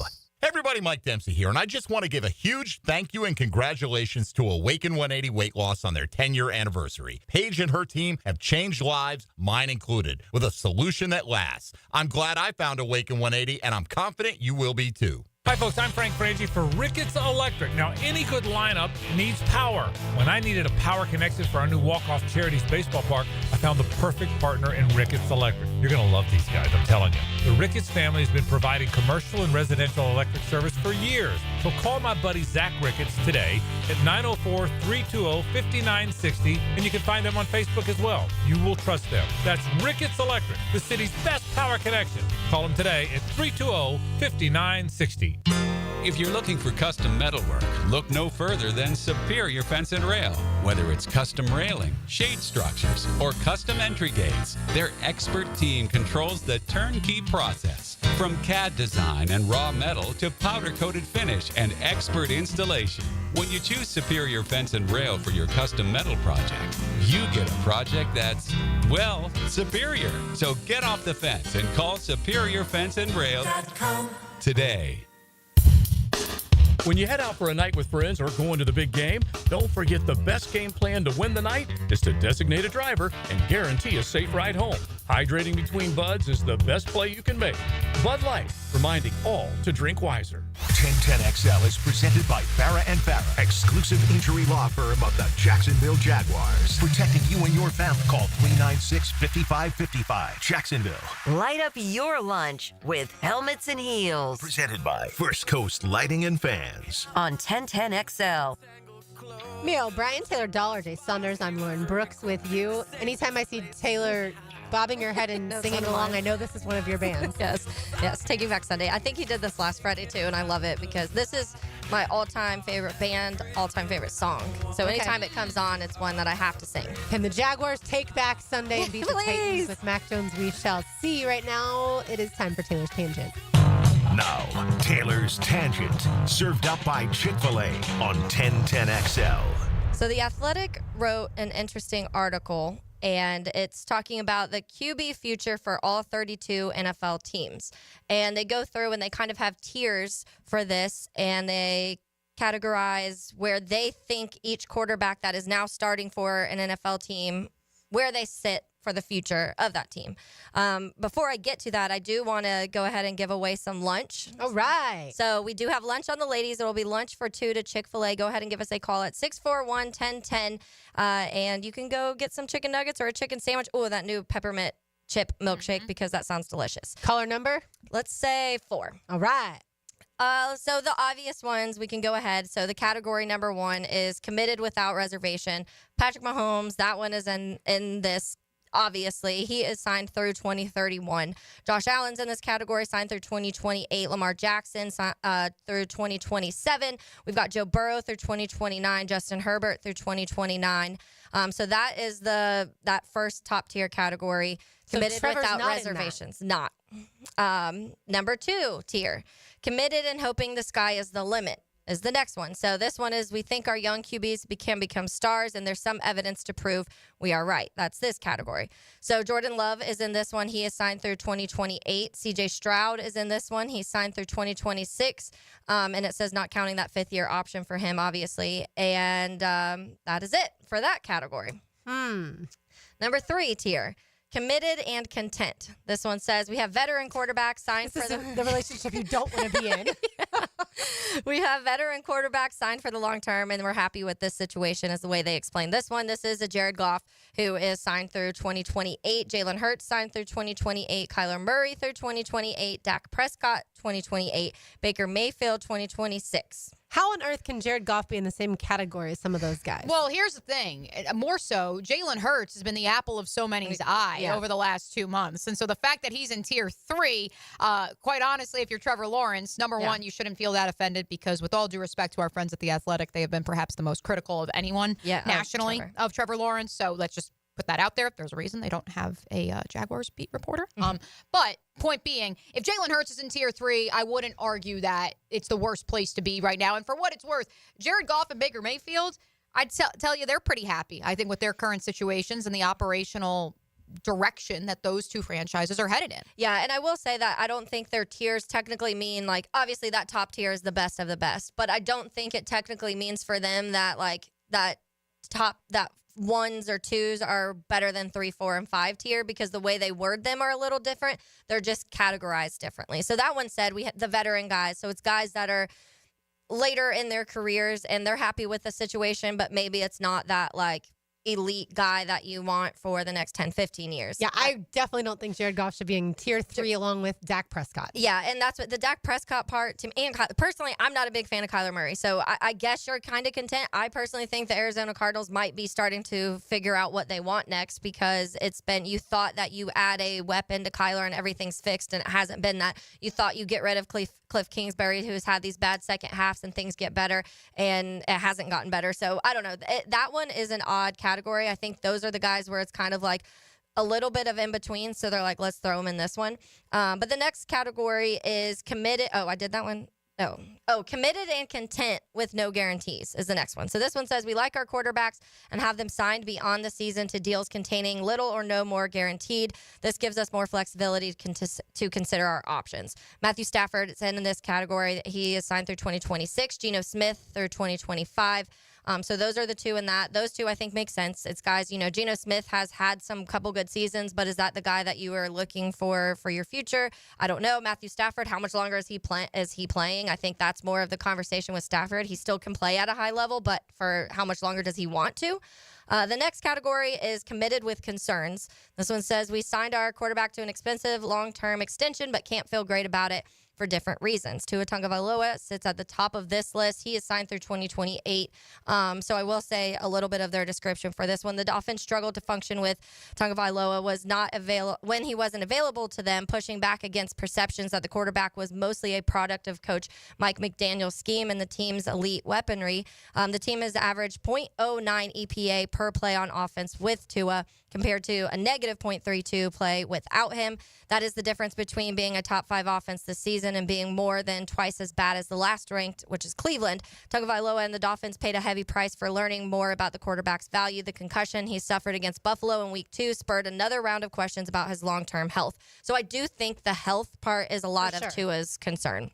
Absolutely. When you have to be put on IR for concussions and you've had concussion issues in addition to other injury issues, I get that one. But also this idea of Tua is only functional in the Dolphins offense. Well, the Dolphins offense may only be functional if they have Tua Tagovailoa. Yeah. I feel like a lot of quarterbacks would be loving to throw to Jalen Waddle and Tyreek Hill, though, so I don't know. But the next one, another guy who's now had back-to-back years with concussions here in Jacksonville with Trevor Lawrence, signed through 2030.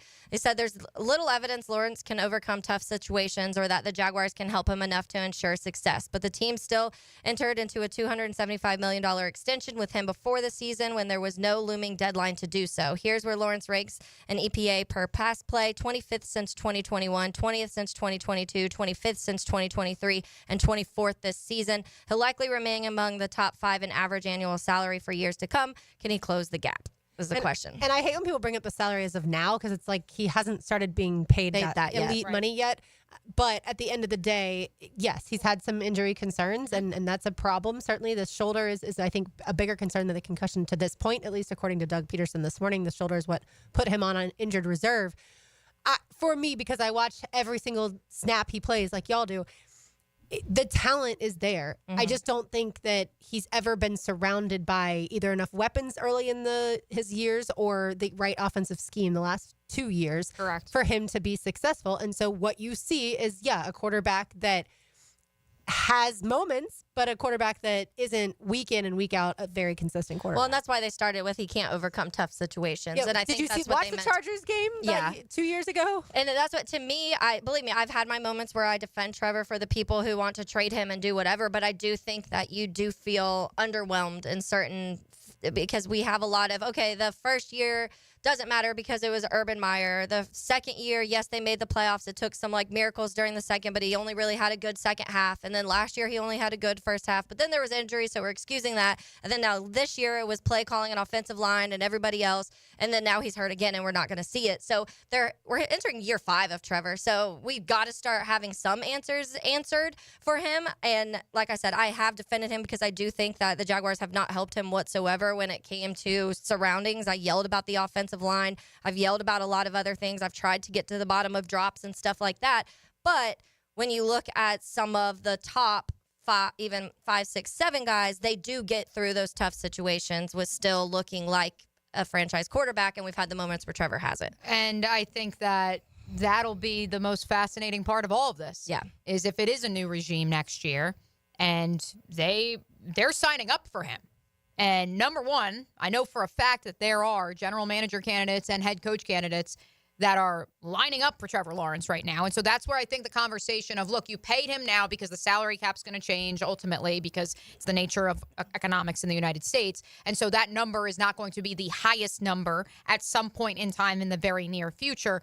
But additionally, at his floor, if he's a top 15 to 20 quarterback, yes, I know that's not what you want, but there are, as Taylor knows all too well, dozens of NFL teams that have sat in quarterback purgatory for the better part of the last decade plus who would do anything to just have a top 15, top 20 quarterback. Now, paying him that handsomely, that's where, yes, okay. The questions start coming in. Got you, the Athletic. If you want to talk about paying him too early, we can have that conversation. But ultimately, I see so many teams that just want a quarterback. Yeah. You have a serviceable quarterback. Leon Searcy said that on Duval Rundown this week with Gus Logue. He talks about the 2 tackles, and he said both Walker Little and Anton Harrison are serviceable. You still need elite somewhere on the roster to elevate. You would like that to come from the quarterback position.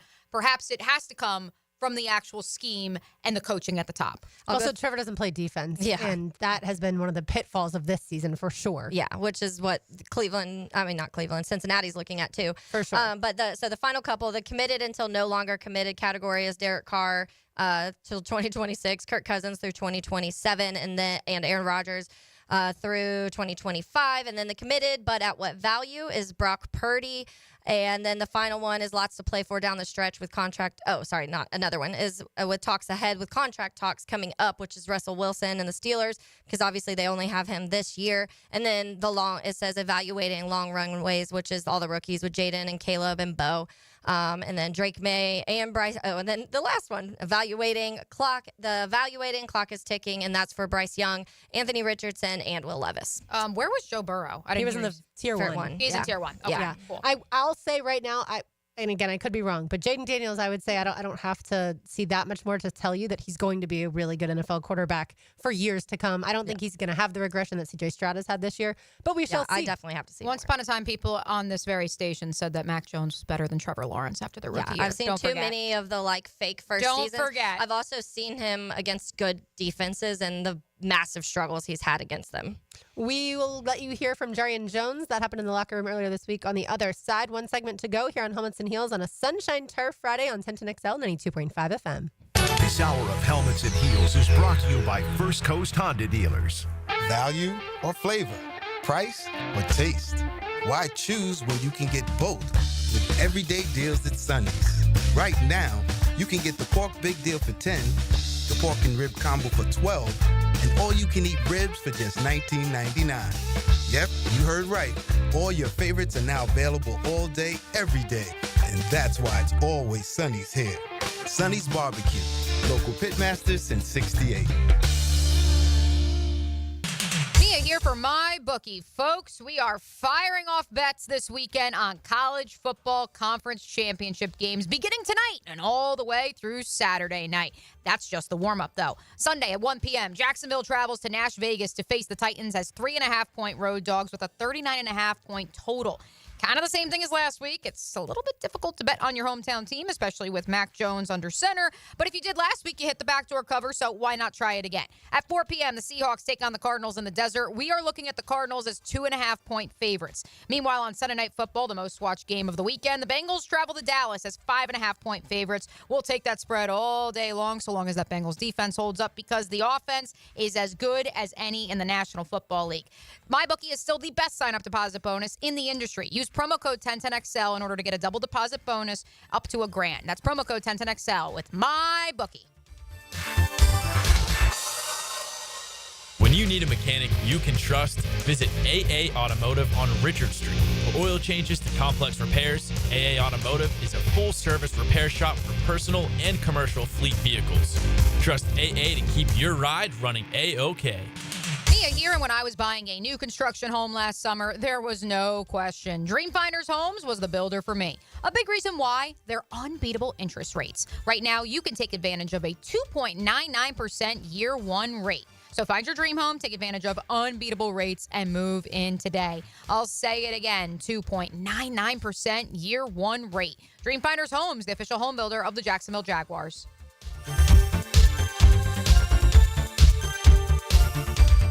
Brackish Vodka, the official vodka of UNF Athletics, 100% made in Jacksonville, is available at all local liquor stores. Visit Browdy's, Total Wine, ABC, Shores, Golden, Sahara's, Golden Ox, and more. Drink our gluten-free San Francisco Spirit award-winning vodka and see why it's the smoothest vodka you can buy. When you drink Brackish Vodka, you support all of our local employees, and all the money stays in Jacksonville. Drink Brackish Vodka and live life slightly salty. Proud partner of the Jaguars. It's a Helmets and Heels Sunshine Turf Friday. It's tune-up time, and Florida Home AC, the official AC partner of the Jaguars, wants to partner with you for a cool summer season. Tune up your AC unit right now so it's running at peak performance when you need it most. Just call 777-4300 and order a tune-up for just $59. Keep your unit humming at optimal level.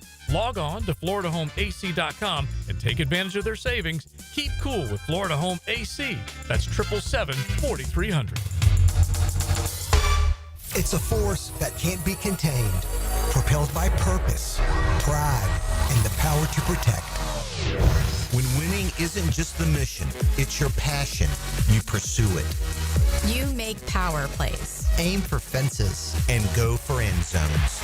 You believe that your moment is now. At Farrah and Farrah, we deliver game day energy 24/7. If you've been injured, put our force to work for you. Jacksonville. I'm Hacker, and I'll get you more Gator Chomps during the Gator Bites podcast presented by Southeast Orthopedic Specialists. New episodes drop every Friday. Get Gator Bites where you find podcasts and at 1010XL.com. Elbow pain, whether acute or chronic, can make it difficult to do normal activities like playing sports, doing household chores, or even sleeping comfortably. Dr. George Barr here, and no one wants to deal with pain without solutions on how to feel better. We've all heard of tennis and golfer's elbow, but there's plenty more that can cause pain, like osteoarthritis, muscle tears, and nerve entrapment. All are treatable at Barr Orthopedics. Getting you back to full health is our mission, and there's a number of different treatment options we can offer. Call us today or visit barrorthopedics.com.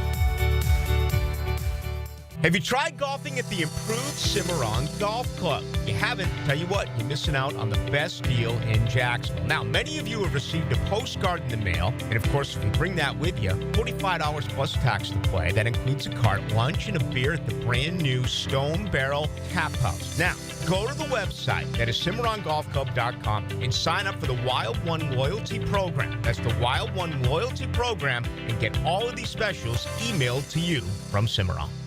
Need extra cash for the holidays? Beaches Jewelry and Pawn is always buying guns, musical instruments, surfboards, and tools, and pays cash money. Beaches Jewelry and Pawn in Jacks Beach. Online at beachesjewelryandpawn.com. There are three certainties in life: death, taxes, and if you stay in your home long enough, a new roof. Pick it here for our friends at Lockhart Roofing. Nobody better in Jacksonville. How do I know?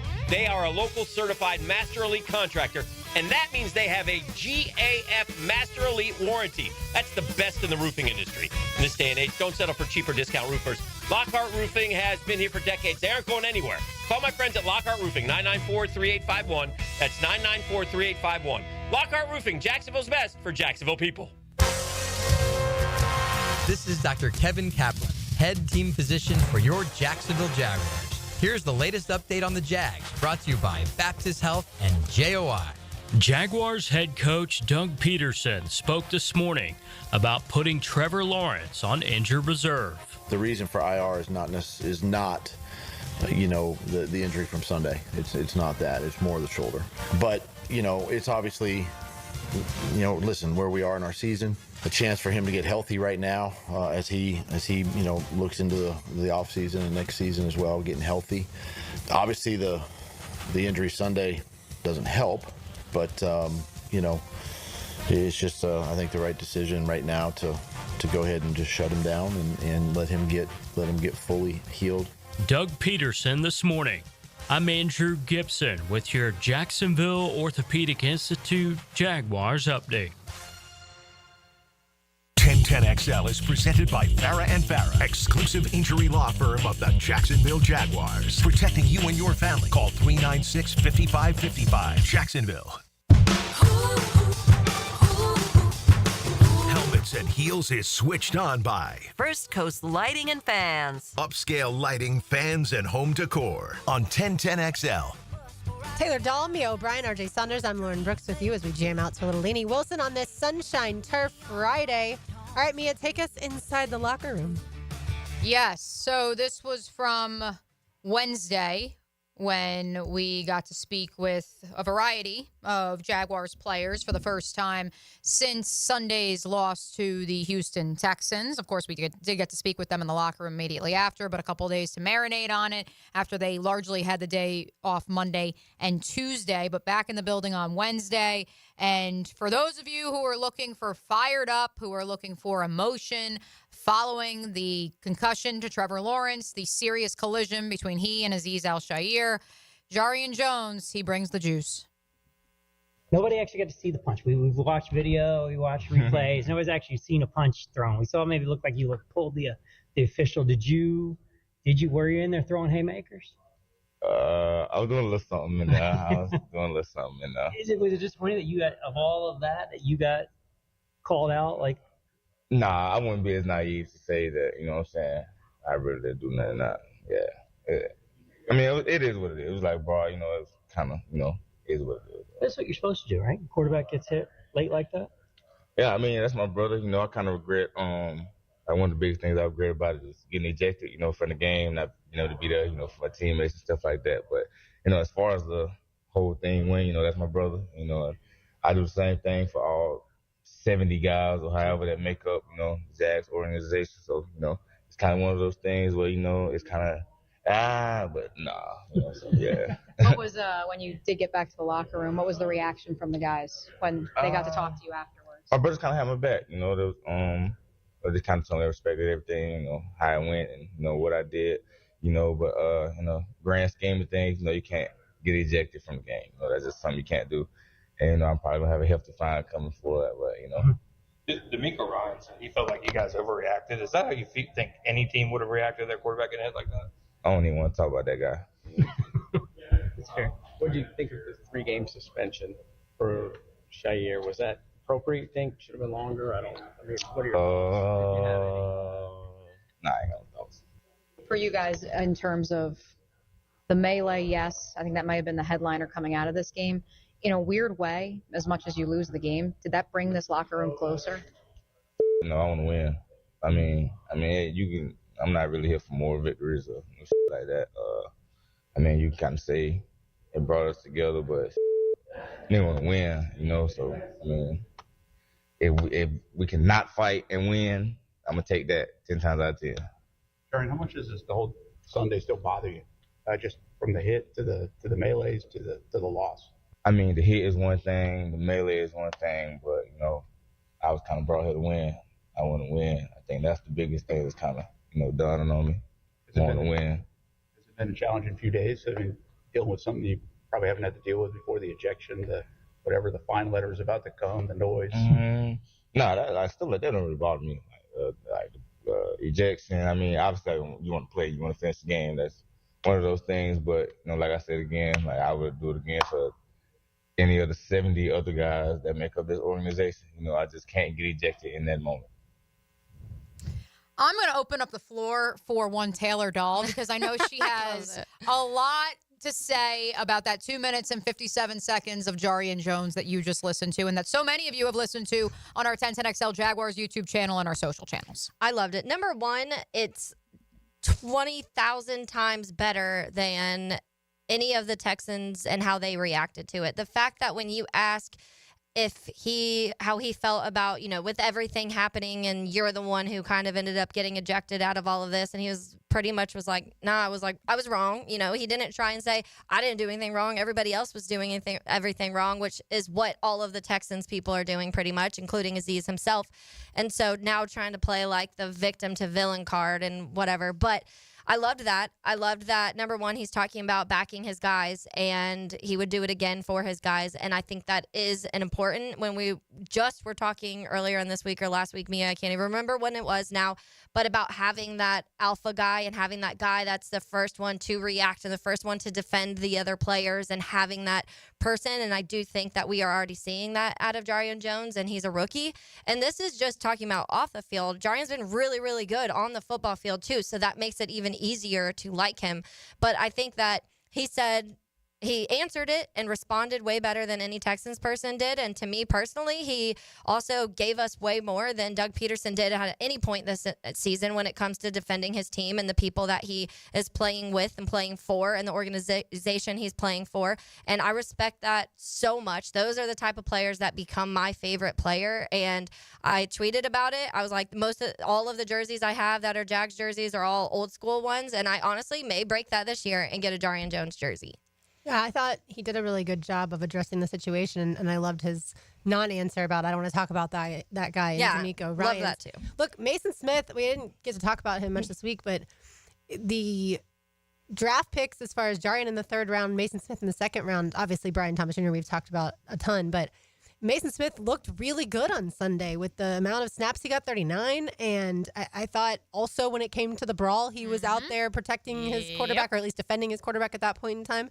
And so, yeah, I like some of those guys that are newer here, but hopefully they'll be the spark to the future to set this franchise back on the right track. And that's where I wonder, like, we're going to have this conversation. Whoever's coaching, whoever is in charge of this team, we are going to have the conversation over the next few months. And again, that's why I love to imagine, and I look at what the Los Angeles Chargers have built, and I look at what the Jaguars have built, and I say, how much roster turnover will be needed to get where this team wants to be? Imagine with Closets by Design. Imagine your home totally organized. Because when you look at this roster and you imagine that idea of, hey, who is not only a young cornerstone of a solid player on the football field, but also a leader. I think you have 3 leaders. I think you have 3 freak athletes in your first 3 draft picks from this past NFL draft. Now the question will be, and I think that's where I'm so fascinated and I want to continue to imagine and look, by Closets by Design, at the Los Angeles Chargers in particular, because what did Jim Harbaugh change? Was it that bottom third of the roster? Is it changing the minds and the mentality of your stars? Is it leaning into those younger players, i.e. Quentin Johnson? We talked about it earlier this week, Taylor and Lauren. A guy whose confidence was shaken because of his struggles his rookie year. You didn't sentence him off to Timbuktu. You leaned into him. And so that's where I'm curious. Whoever is making the decisions next year, will they lean into a Jarian Jones? Will they lean into, and I've said this a time or two on this program, a Ventrell Miller and Tank Bigsby, who have become the leaders of the pregame huddle and breakdown each and every Sunday for this team? That is what I'm so curious, and I'd love for you all to imagine that world too. All right, RJ, let's cool down. Now, the Cool Down with Donovan Air Electric and Plumbing, keeping Jack's cool since 1987. So much good football tomorrow. I just can't wait. Obviously, around here, the Sundays are not as looked forward to as they once were. But the Saturday tomorrow, the slate is going to be fantastic, starting at 4 o'clock. At least that's the game I'm most intrigued by, Georgia, Texas. We all picked it. Me and Taylor have Texas. I have Georgia, just because they've been there, done that. We shall see if Carson Beck and the Dogs can beat that Texas Longhorns team twice in a row. Yeah, I will also be locked in tonight before championship weekend kicks off on the WNBA expansion draft. Look, I know there's some of you rolling your eyes. Oh, God, here she goes again talking about women's basketball. We haven't had an expansion draft since the Las Vegas Golden Knights and Seattle Kraken came into the National Hockey League a few years ago. And it's just such a fascinating idea. And it's something that when the National Football League had an expansion draft once upon a time or two, I wasn't old enough to understand that. And it begins at 6:30 on ESPN. But from what I've heard, the draft itself will have taken place before that. You won't know which players are protected and which are not to be selected by the Golden State Valkyries, the 13th team in the W. And so I'm really fascinated to witness this, just because it is such an interesting phenomenon that you don't see every day in pro sports. I also do want to give a shout out to my friends at End Alzheimer's Racing. They're going to be hosting a endurance karting event tomorrow here in Jacksonville. I tweeted out the link on Giving Tuesday, so if you want to head over to my X account, you can find it, or you can visit them by Googling Race to End Alzheimer's, the North Florida Kart Club. A lot of the proceeds, I know they're number one, it's open to the public. Number 2, they're accepting donations, even if you can't go. Number 3, there are still some team spots available, and a lot of the proceeds from that event go directly to the Alzheimer's Association. And so if you're able to check that out, if you're looking for something to do tomorrow afternoon while we wait for college football to kick off at noon, be sure to check out Race to End Alzheimer's with the North Florida Cart Club.